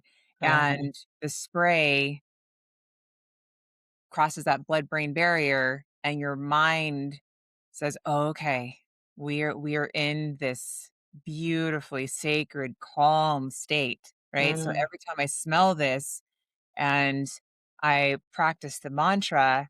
So I'm giving my mind something to focus on, and I'm getting in resonance. Then if I'm out into the world and I don't have time to go and read this once or 3 times or 5 times or whatever, I can go ahead and smell the liberation spray, and then I will get back into that state. It's kind of like a oh, Pavlovian hack. that's so great. Thank you for sharing the, mantra. That is really beautiful, and it feels very aligned with what we were talking about, the "I am not my thoughts." So Eh perfect how it right, all comes around. right. But I also wanna invite our, listeners to, consider, now that you could just put in a search into your into the internet and ask, "These are the emotions I'm dealing with. What kind of fragrance or, Essential oils essential" or thank you, yeah, essential oils, yeah, flower essences, mhm, would help me with processing this. And then, you can go find it at your health food store or online, and or maybe you're getting guided to put together a particular formula for yourself, that's going to help, and ask your team to give you a mantra. I mean, a mantra can just be like, "I am at peace. I am at peace. that's I am right. at peace." And I love that you pointed out that the mantras give them mind something to focus on, so that when one of those thoughts that is trying to, distract us comes Yes. on through, you can just say, "I thank you, and I am at peace. I am at peace." Right? Exactly, and you're not judging and feeling like, "Oh, god, forget it." It's all you just keep going. Just keep going. Yeah, I love that. Yeah, Uh, so fantastic. there's something that I was prompted to share on this podcast that, I think I mentioned. It was the story I shared with you about the rainbow and frequency. Yeah. Um, because what came to me this morning was there might be people going like, okay, either you're just kind of getting signals that are new to you, and these might be your wake up calls, as I like to call them. Or maybe you've been on the journey for a while and you're experiencing fatigue, or, just kind of losing the faith. That happens. I mean, you and I have been doing this a couple decades, and I just want to acknowledge, like, that is a real part of this. There is fatigue, and it's okay. It is part of the process, and as long as we don't allow ourselves to get stuck there, um, just honor that that's what's happening, um, and use some of the tools we've talked about, and get back on track. Um, but, if you're in either of those situations, you might be asking, like, why, why would I choose to answer this spiritual call to be on this spiritual journey of awakening? Or you might be like, why do I want to stick with it? Because I'd like to just, turn it off, and which, by the way, doesn't work. I've tried it, and yeah, For long. Maybe for a yeah, little bit, but then it just bubbles up yeah. like a pressure cooker. Like, if you have watched the movie The Matrix with the blue pill and the red pill, and once you take the pill, you can't really unknow. It's like pulling back the curtain and seeing something, you can't unsee it now, you can't unknow it. Yes, yes, So you yes. really just have to, like, lick your wounds and do all the self-care stuff and, get back on track with things. Um, Great analogy. and, so and or you might be asking, like, "Why do I even care about my frequency?" And, so I was having a conversation with, it was a friend or a client, and we were talking about frequency and how that is part of the spiritual journey of this is why we want to clear out the weeds and plant new seeds of possibility because those things affect our frequency. Circling the drain on old stories and thought patterns or staying stuck in our grief or our pain, like we talked about last Yeah. episode, it keeps our frequency down. And so, why does that matter? Because the universe is a matching system, right? Like, we will attract the people and events and things in our life that are matching our frequency. And so, as I was having this conversation, I was shown the rainbow as a way to illustrate like, different people on different paths and also us on our journey as we shift in frequency. And so, if you look at a rainbow and you see all the colors, each color has its own frequency. And so, if you think about it in these terms, it kind of takes the good and bad out of it, like good frequency, bad frequency, or Right. things like that, right? It's just, it is what it is. And there's certain things that, um, you'll experience. So, what I was shown is like, okay, if you're traveling on the yellow band of the rainbow as your current track that you're on your path, Mhm. you're going to have certain life experiences that go with the frequency of yellow. Love it. And as we do practices to release some of the trauma or the judgmental self talk or just these things that you could feel the shitty feeling of these things. So I don't have to explain it. You could just tune into how you feel when you have these thoughts or Sure. things like that. And so as we do these practices and you talked about habit stacking, it's like if you stack practices, that also has an impact. Um, and so maybe you've done some of these practices and you're paying attention to your thoughts and you're choosing to pull out the weeds and bring in more light and plant some seeds of possibility. Well, your frequency is going. And so now maybe you're at the green band. I had to think about what color, how the rainbow transitions. But so maybe you jump up to the green band. And so now you're going to have different life experiences. You're going to be attracting different things. Maybe you're going to be experience less drama and more ease. Maybe you're going to have an easier time calling in the things you want and an easier time letting go of the things that you don't want. And so with each color of the rainbow comes different possibilities and experiences. And the higher you get in the rainbow with the higher frequencies, there's less of the drama. There's the less of the bullshit stuff. Um, and it's easier to attract the things that you want, the experience, the, the material things you want. And you can tune in with your gifts more easily. So new gifts start coming online that maybe you didn't have access to before. Um, and so these are the benefits of of caring about what your frequency is um and taking the time to do some of these practices and use the hacks that make it easy Love instead it. of feeling like you have to create this whole other uh part of yourself. I mean, I did that for a long time. I worked as an accountant in construction, right? Like that is not coherent with my spiritual self, right? So It's I so was hard to look at you that way and be like, every "What?" day Yeah. that's how I actually broke my nervous system, but and that is the outcome of staying in a situation that is not energetically coherent with your internal system. The system can only take so much before you're just like, yeah, I need to go and repair myself. Sure, 100%. Your body's like, she's not listening to any of these messages. We're just turning off. Yeah, yeah. Yeah. So, anyway, so that's the benefit of tuning in internally to what's going on, maintaining our garden, clearing the weeds, planting more flowers. I love this visual and I think it's so approachable.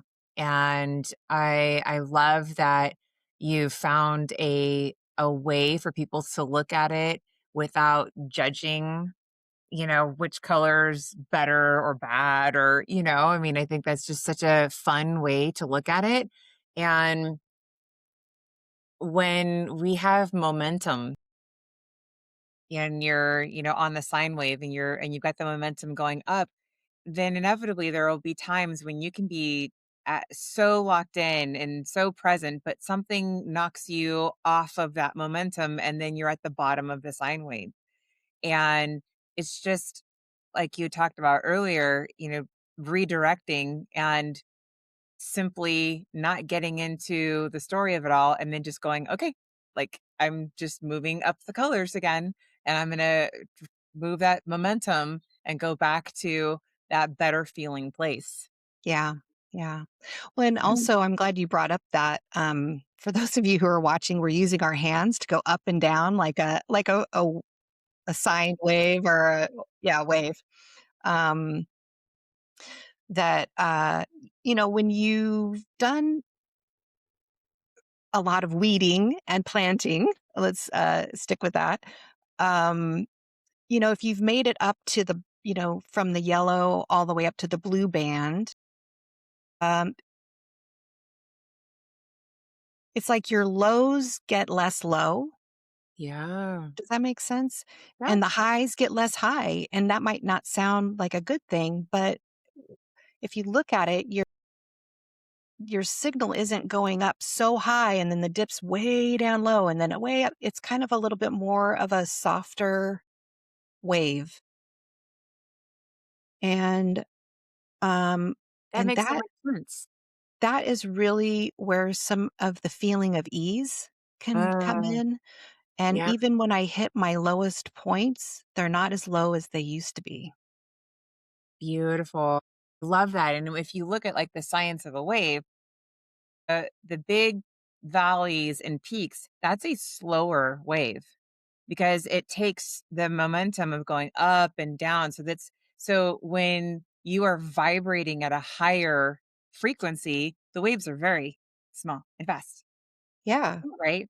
So I mean, you're more in resonance and you're in a faster frequency than those, like you're saying, the dips are low, but not down low. It's not as big of a difference.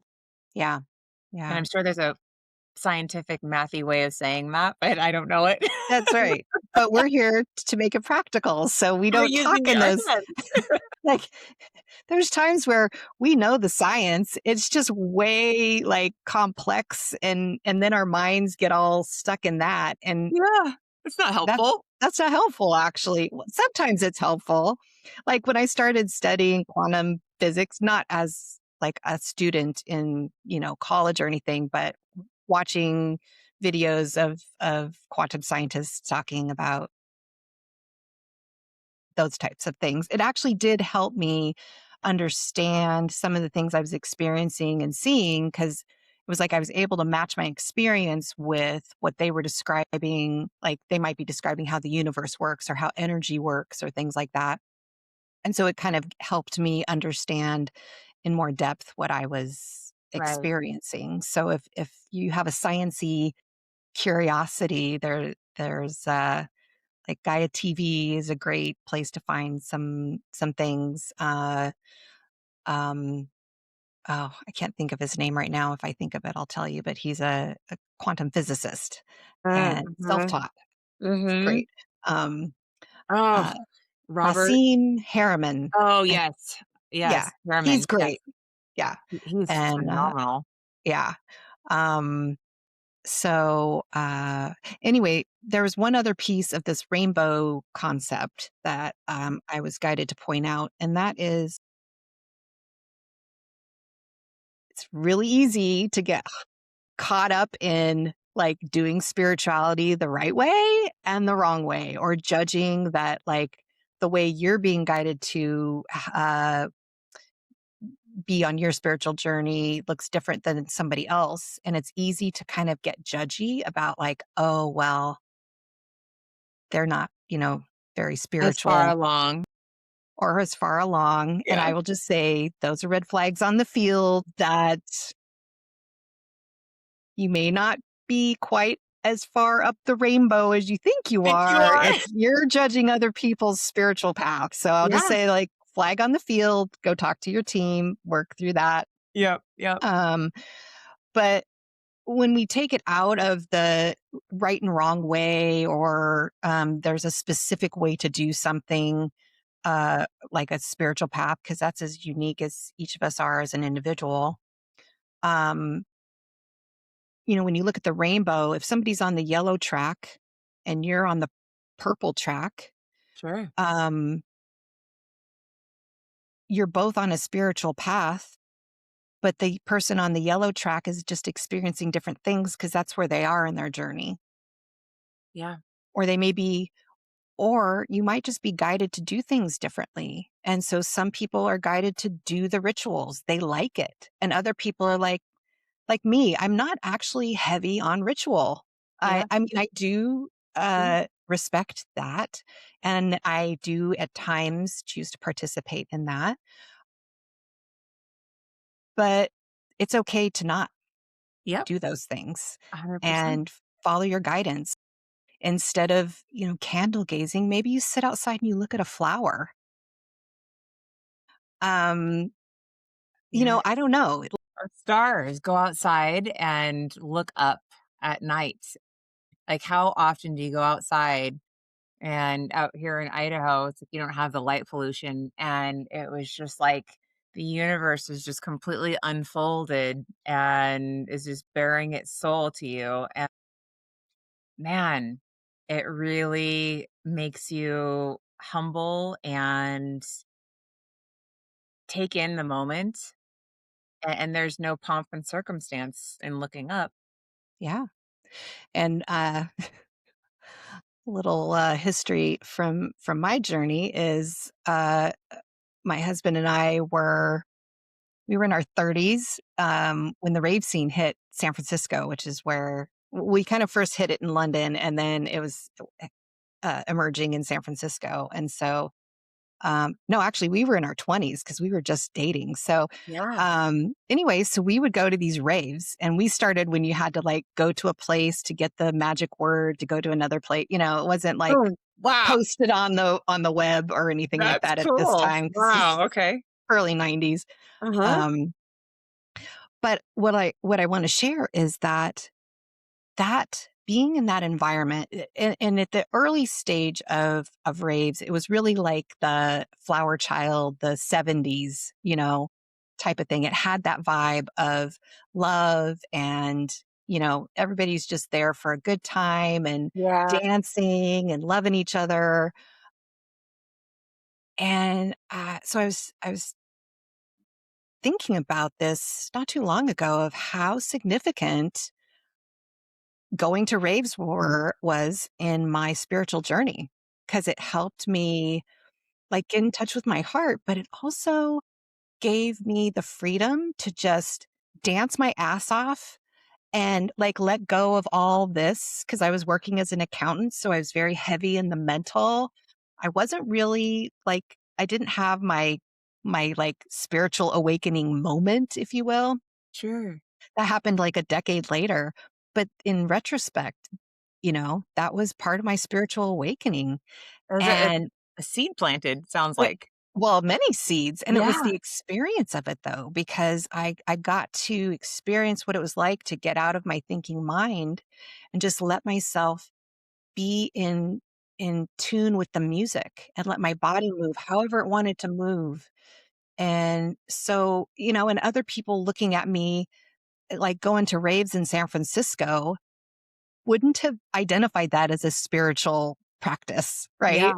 Yeah. And so that's just an example of how we can all have a spiritual experience in what might appear to be a rebellious kind of situation from someone else's perspective. Yeah. Wow, I love that. And it makes me think about what we call taboo and what was considered part of everyday life. And it was sitting around a fire and getting up and dancing or celebrating and dancing. I had the honor of going back to Tanzania with a friend who was born there, and it was like a parade of weddings that we got to go to, and I loved that, um, everything had, like, dancing in it, so all of the women from the husband's side were there, and they were dancing, and they would be in, like, a procession line, and they would welcome the bride to pass through, and they would create a circle around her and dance around her and shower her with love, and then the same thing would happen with the women on the female side. It was just like everything was this celebration using your body and using the music, and it was like this bliss, and everybody was just blissed out. And it wasn't like you're listening to, um, recanting different things, and going through, like, the ceremony of it all. I mean, there was ceremony, but it was just joy and Yeah. this dancing joy. It was, oh my gosh, it was like how we've isolated that and put it away and Hmm. not use it as an accessible tool. And now that I'm saying this, it reminds me of, like, gosh, my parents were, like, so smart.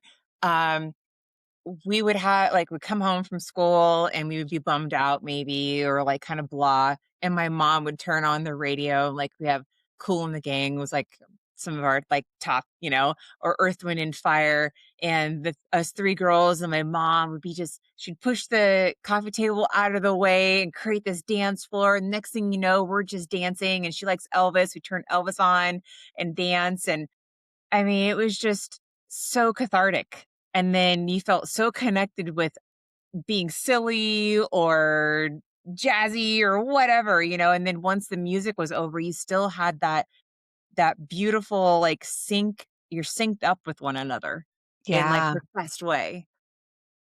I'm so Mm. happy you shared that. Because right before you did, I was shown that my husband and I do dance parties at home, like after work, Ah, yes, just kind of like turn on some music, shake it off, then shake off yes, the day, like, uh, that's great. I love that. so it doesn't have to be, again, it doesn't have to be ceremonial, or Yeah, you don't have to go track down a rave, or, whatever the thing is. Turn on music that brings you joy. And, and the more we do that, it again creates some attunement in our physical, mental, energetic system to joy, yeah, right? Like, if we want more of something, we have to introduce it to our system and then keep, you know, dosing ourselves, if you yeah, will, yeah, so yes, that, it's easier to swing back into that frequency when you have it, in your system. yeah, absolutely. And tighten up your way. It's contagious in the very best possible way, Yeah. right? So if you feel the need to push that coffee table back, or like my husband will turn on, like he's got like his curated playlist on Spotify, and man, a song will come on, and he'll start, "Look at you, I got you, babe," like singing to me and everything, and I'm like, "Oh my god." And at first you're like embarrassed, you're like, "What's happening right now?" But then like you can either like be repelled from it, or you can dive in and sing it right back, and then next thing you know, you're part of like this cheesy moment that is just full of just joy and laughter and fun. Yeah. That's so fun. Yeah, something from the last episode just popped in of the when we get stuck in lower emotions, tough times, just the suck as we have been referring to it. Right. And things like music and fragrance can help actually pull us out of that. Yeah. It doesn't have to all be like a mental process. In fact, sometimes it's better for it to not be a mental process, to use some of these tools that work with other parts of our system to like flip the switch for us. Yeah, absolutely. Well, that'd be a great segue for the tuning forks. Um, I have been trained in acutonics, which is a type of fork. So you can go to acutonics.com, a little plug for them if you want to learn more and get certified. They've got a lot of beautiful trainers everywhere, and you can also learn online. But this is the Hygeia chime that they sell on acutonics.com. And the reason why I pulled out Hygeia today is I played it for Shannon and I before we started our podcast to help us purify ourselves, get us in tune, and to really get our nervous system reset. And it felt like I don't know, like a necessary thing for us. Uh, Yeah, I'm going to be and right back. okay,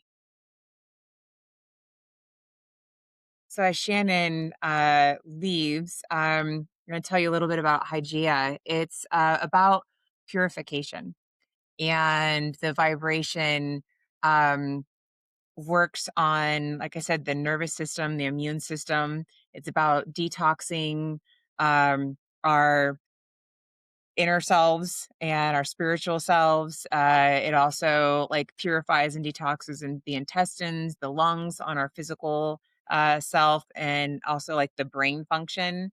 Um, but it's more about prevention. It's about getting into resonance so you can prevent disease, or you can prevent uh, anything that is out of discord or out of resonance, and it's purifying so you're able to create a stable, healthy environment, a holistic ecosystem that is built to thrive. So Hygeia is really known for its like sanitation um, frequencies, and it helps to expand our consciousness, right? So you're not so locked into old programming, and it removes like the those blocks on an energetic level. And when you remove those blocks, it opens up that co-creation frequency, that ability to dream, to create new solutions that would not be available otherwise. And it invokes the body and the spirit to harmonize and to expand on a higher frequency. Um, and let's see, I guess I could play it for you guys if you'd like. So this is what Hygeia sounds like, and that expression of clarity, purification, and wholeness. Here we go.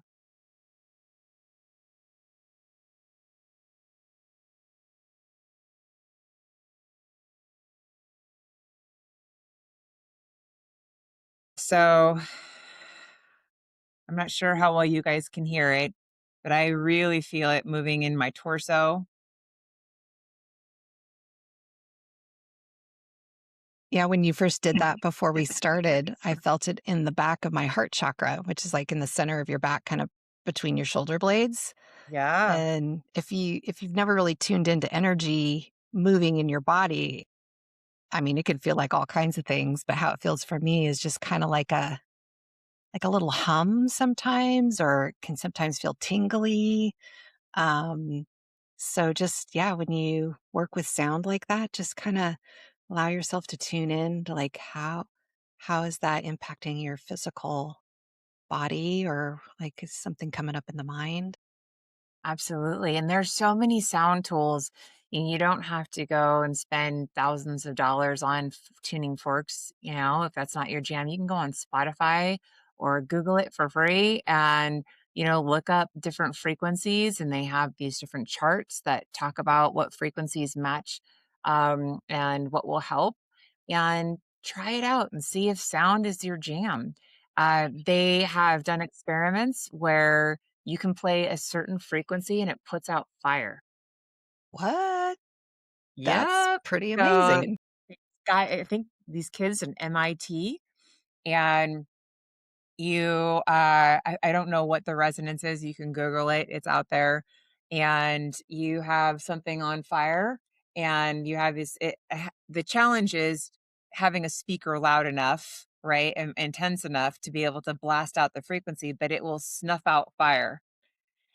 It Wow. is amazing, and then sound has also been used in studies in Australia where you have a dead reef, so there's nothing growing, no fish, nothing, and I think it was also college kids, I put underwater speakers that had the sound of a thriving coral reef, and it helped to reactivate this dead reef, and it called fish, and it like the coral started coming back to life. So it was just like sound is everything. It's energy in motion, and it reactivates us in the very best way. And sound also affects plants and the growth of plants, animals. I was I put on Claire de Lune because Mike's chickens, my husband, love Claire de Lune. Like they'll be freaking out and you put on Claire de Lune and they quiet right down and they're just like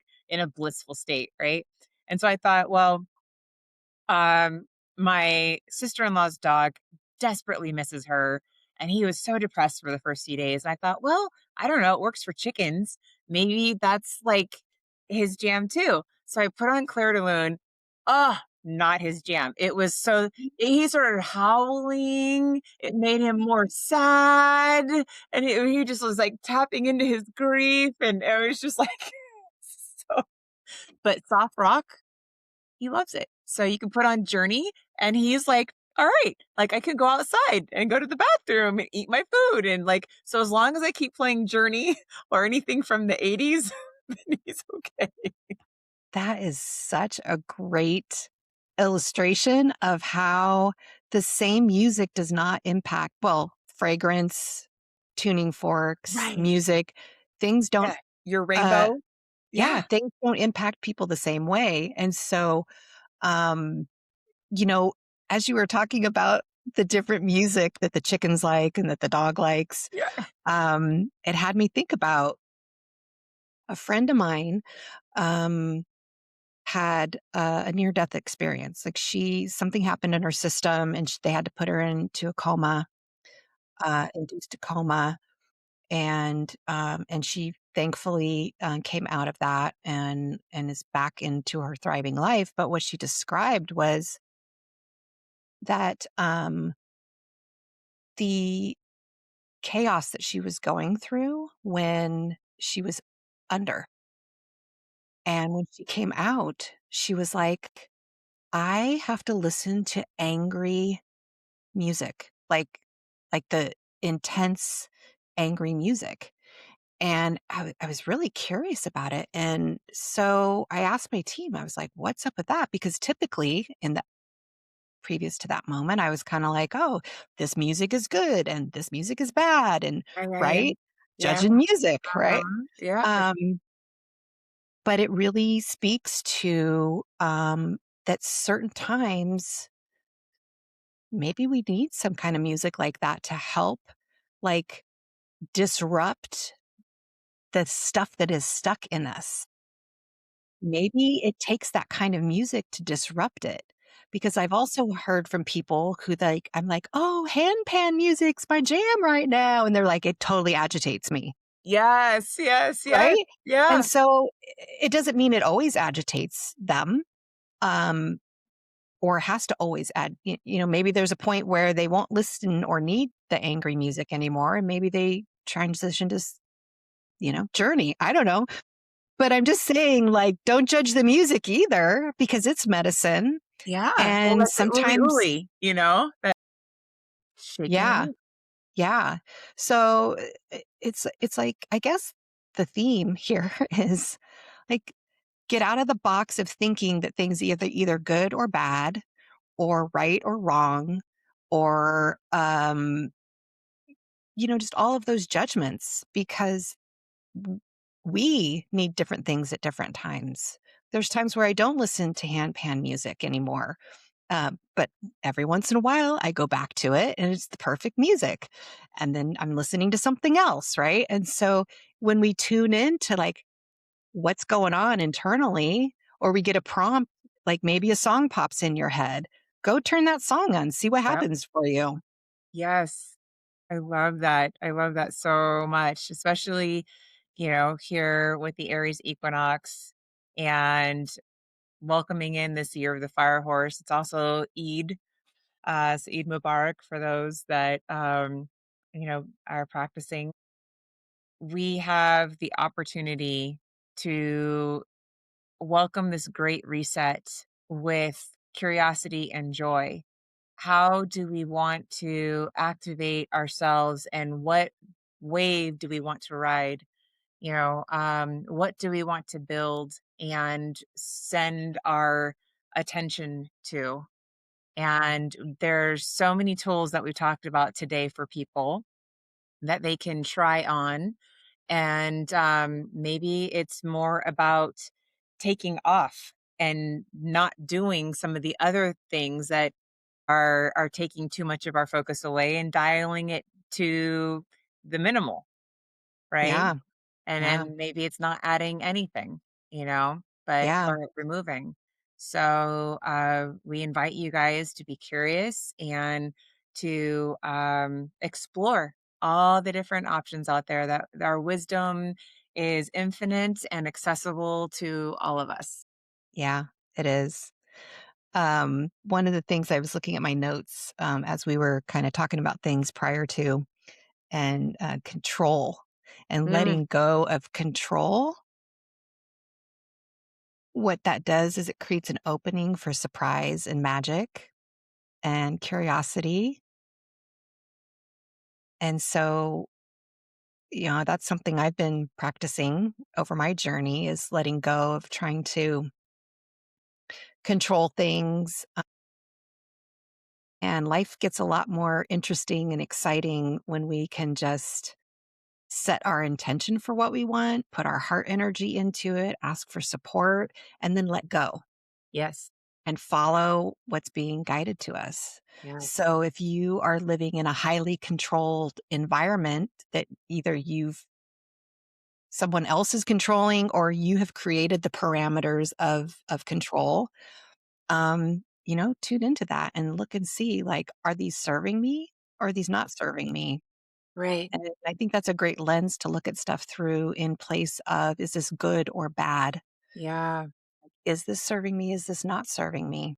Right, getting away from the judgment, absolutely. And, I like to tell people, okay, so fantastic. That control absolutely helped you get to where you are. Yeah. And it was probably a survival mechanism and it helped you feel safe and it helped you feel steady and then move through uh to a point in your life where you didn't need it anymore. And now that you don't need it, now it feels constricting. But, like, don't judge the fact that you used it as a tool that you needed at one point in your life, Right. right? And just Yeah. offer yourself grace and now be curious about maybe trying it a different way, Yeah. like you're saying. And the same can be applied to letting go of judgment of things you've done in the past. Yeah, absolutely. Reconcile with it. If there is something to clean up, go do that. Yeah, Uh, and if it's something that you're judging because uh, the choice you made didn't turn out like you thought it was going to, or whatever the story is that is playing, uh, you know, choose to like pull that weed out yeah, and bring in some of your soul light yeah. and see what else is possible. When But I'm being called to remind everybody that be mindful of what you bring with you into the new world. Are you so in love with that story that you're willing to bring it with you and carry the baggage that goes with the story? Or are you willing to let go and you can take the wisdom and take the lesson, right? Mistakes are awesome because it shows that you've tried and that you have efforted into progression, right? But we can take that momentum and leave, what had got us stuck, yeah, right? yeah, Because we are limitless and we are literally rebuilding everything.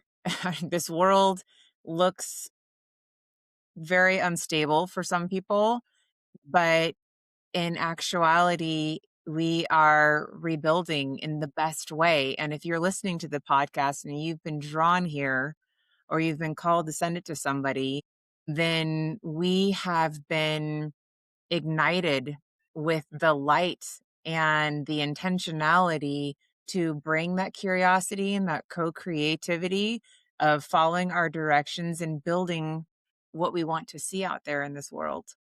yeah. I'm it's really great you brought that up because it allows me to pivot into something that was pinging me earlier when you were talking about the people who um, uh, revealed that sound can put out a fire, Yeah. and the people that put the speakers under the water and played for the choral. Yeah. Well, the fire thing. First of all, I was like, I live in the forest. I live in the mountains of the Santa Cruz Mountains Mhm. in California. And before that, I lived in Lake Tahoe. So, I've lived in Oh, like fire prone areas for yes. about a decade. Okay. And, and so I was imagining like somebody needs to let the fire departments know this wisdom. And I was picturing like these big, speakers on top of the fire trucks, right? So in addition to water, like play the music to put the fires out, right? Totally. And and thinking about that had me remember something my team told me a while ago, Huh? and it was that, and you mentioning building the new world too, is kind of all intertwined here. Is that there are a lot of people out in the world who have solutions to big problems or little problems. I call them problems, but things that are no longer working that are ready to be shifted. And as the old structures and systems are starting to fall, there are new things coming into place. Yes. And there are a lot of people out there who are getting ideas that might seem like far fetched. I'm sure the person who was told to put a microphone or a speaker under the water and play music to the Right. choral probably thought, that's a weird fucking idea, right? But they had the curiosity to try it. Yes. So I really want to encourage. So my team told me like the solutions are are out there, Yeah. and some of them might be stuck in individuals who are worried about disrupting the people in their lives, or they feel like that is a crazy idea, it'll never work. But if you've been given an idea for something Yeah. that you don't currently see in the world, it doesn't make it a crazy idea or something that's impossible. It just makes it a new idea. And you might be the very person Right. who is either the person to bring it forward, or maybe you're a missing piece of a puzzle that is waiting to be uh, revealed to individuals who are already working on that thing. 100%. Oh, I Right. love. So just want to invite you to, if you're someone who's starting to experience new things, if you've got creative ideas, if you're somebody who wants to solve some of the challenges of the world, Yeah. don't diminish the ideas that are coming to you because you think they're too far out there. Right. Well, and also I am being called to say, like, in the past, it's like, oh, well, but I don't have a PhD or I'm not a mathematician. And even though I'm getting these concepts, like, who am I? And it's like, why me? Why not you? Why not you? Your multisensory abilities are coming online and you may have the call to start painting or to start working on a math problem or creating something. Why not follow directions? You know, Yeah. maybe it will guide you into, like Shannon's saying, creating a solution for something. And if you I would love to ask our audience to send in messages or comments if they are starting to be called to regenerate soil or plant or whatever. I want to hear it. I want to hear what's going on and what they're being invited to partake in these days. That'd be great to know. Yeah, it would. And, y you know, my husband and I watch a lot of YouTube because there's just Huh? interesting stuff. Sure. And one of the things we recently, looked into, which I shared with Kimberly, because you now live in Idaho, or, I mean, you don't live there full time, but have a property. Anyway, we saw this thing about, an area in Texas, and the ground had just died. It was nothing was growing. All the wildlife had left, with the exception of a few, I don't know, gophers or something like that. Wow. Anyway, the so these this group of individuals had this idea of bringing. There's a whole storyline that they go into of like how the ground actually got into that condition. Um, but the part I'm speaking about is the restoration of the Right. land. And so these individuals had this idea of bringing bison onto the land. And so it was like 150,000 acres. They brought in 5,000 buffalo, and they thought, so their hypothesis was that these buffalo would help to restore the land. And so let me get back to, uh, so 5,000 buffalo. So Okay. they dropped these 5,000 buffalo into the land, and they were thinking it was going to take a couple decades for this to happen. Okay. And they go through telling the whole story of what the buffalo do. So the weight and their hooves start breaking up the ground that is just like rock, where the water, when the water comes, it just rolls off. And Okay. um, they do this wallowing where they like roll around in the dirt, which creates Okay. divots. And so Yeah. now the water is coming, and it can get into the ground because it's been broken up with the weight Agitated. and the Yeah. hooves. Okay. The divots from the wallowing allow the water to sit and settle. And long story short, it took 2 years, not 2 decades. And what happened was, wha plants started growing because they were saying that there were, like, dormant seeds way below in the earth. Yeah. Couldn't get up through, and so these dormant seeds were starting to activate, things started growing. As things started growing, insects and bees came back, and, other wildlife started coming back, and they showed you the progression of, like, the smaller wildlife that attracted the bigger wildlife, and finally, it was like they got to the mountain lions showed up, and that was the point where they were like, "We Apex have reached predator. our Yeah. goal," that Yeah. the ex-predator, I think is how they refer to Yep. it, has arrived. Yeah.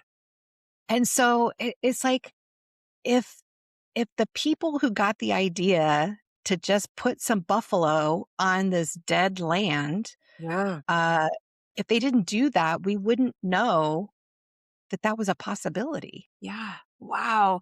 So where can people, if they want to dive into more of this story, they can just Google YouTube, or do you remember I think what it I was sent it called? to you. Let me look at the texts, because I think Okay. I sent you the video. So you go on YouTube, and oh, the other thing that they started talking about toward the end was, well, at the beginning, actually, they talked about how, um, the, uh, the wildlife that had eaten away all of the good grass and good plants. Mhm. It left the, invasive trees and plants there that started taking over, and the buffalo intuitively knew to eat the invasive plants. So they actually, like, mowed down all the invasive Oh, plants, I and love which that. allowed some of the natural other, more, uh, what do you call it, native plants to emerge. Um, and yeah, it was just a fantastic story of Yeah. possibility and how, oh, and they also talked about the cost that it would have taken man and machines to do this was it, it the ROI wasn't worth it for that approach. And Wow, so and that's, like, I so much land too. So, yeah, like and they were saying the number of years it would take and the expense. And so okay, so on YouTube, see the channel that it's on, but it's Two called decades ago, a nonprofit organization. 5,000 buffalo were released into a Texas desert is kind of the header. okay. Uh, and the channel is well, we could put it in the show Yeah, we'll notes. put it in the show notes. I Yeah, was just like, "Wait a minute." We yeah. don't even But make this if hard. you just search in YouTube for 5,000, not buffalo, bison, it's bison. Bison. If you Okay. just search for 5,000 bison and Texas, I'm sure the video will come up. Um, Awesome. Well, and I but love that your story, it talks about the agitation.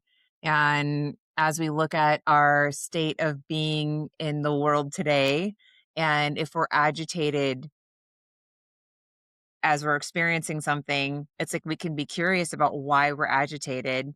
Like you had mentioned, with the hand pan or the angry music, or if we're watching something or we're in a different places, realize that as you see things unfold, right? And things coming to light, it's the agitation that is pulling these things out to be sanitized in a way, and allowing the health and well-being to be restored through agitation. yeah. And if we bring that whole concept back into ourselves, when we're being disrupted, instead of relating to it like a bad thing, we can shift our perspective and go like, okay, I'm being broken open. So stuff can come out, Yeah. more light can come in, Yes. and we don't know what beautiful things are going to blossom when we allow ourselves to go through that process. And it doesn't mean it's an easy process, but we have to just like tap into our grit and courage and be like, all right, I'm going to run into the fire and it's going to hurt for a minute, but I'm going to come out the other side and something new is going to be possible. Right. Absolutely. That spiritual life that you choose to walk, you're building resilience when you do things like meditate, when you train your brain to look at beautiful things, when you activate ritual if it calls to you, or prayer, or casting out intentions and then letting it go.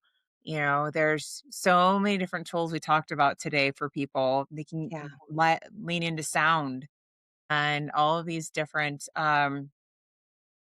creative possibilities to help us on our journey when things get tough and aren't feeling so great, and help us keep our momentum or return to stillness and then resume momentum.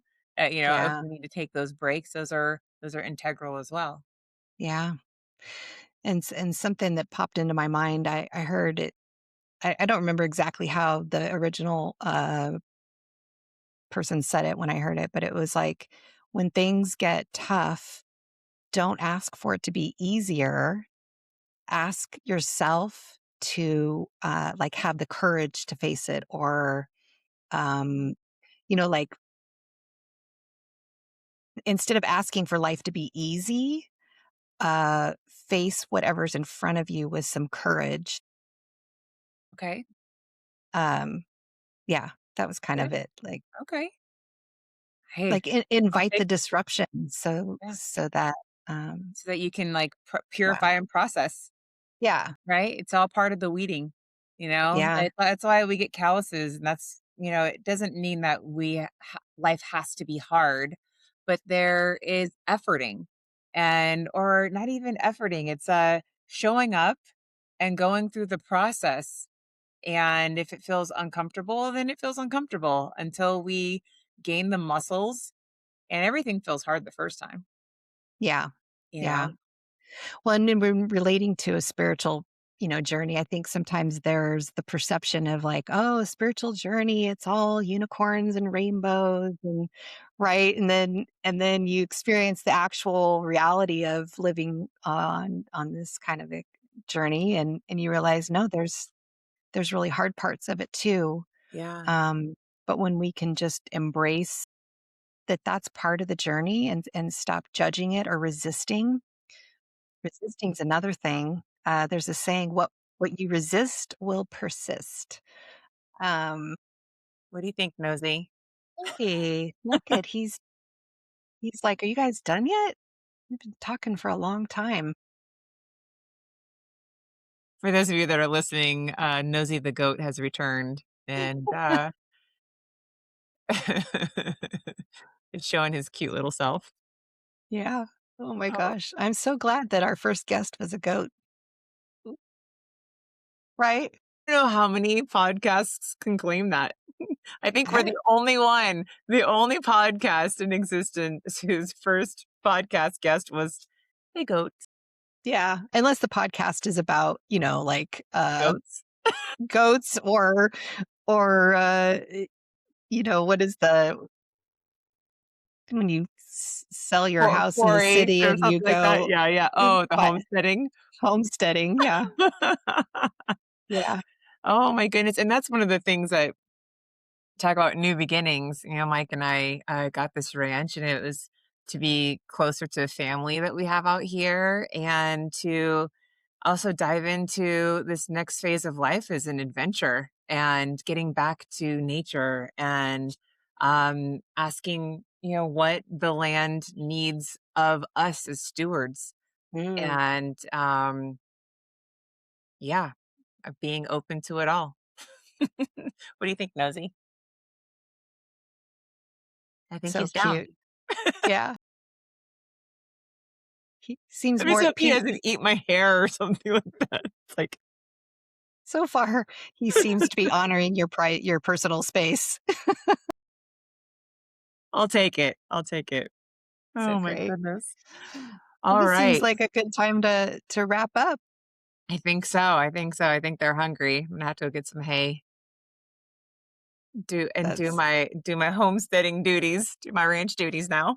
right on. That's great. Okay. Well, at its core, Practical Mystics is all about remembering this that spirituality isn't separate from life. It's woven into it. And we hope you'll continue to join us on the journey of curiosity and awakening. Thank you guys for sharing space with us. We appreciate every moment. And if you find yourself enjoying our content, please like and subscribe, or you feel it would be of service to somebody in your sphere, please send it on, because we are casting a wide net of love and compassion, and would love for you all to be part of our community. So thank you, thank you, thank you. Thank you. And I want to just say again, happy spring equinox. And wishing all of you much ease and adventure on your weeding and planting journey. Yes. Yes. Huzzah. Fantastic. All right. We'll see you guys. Much love.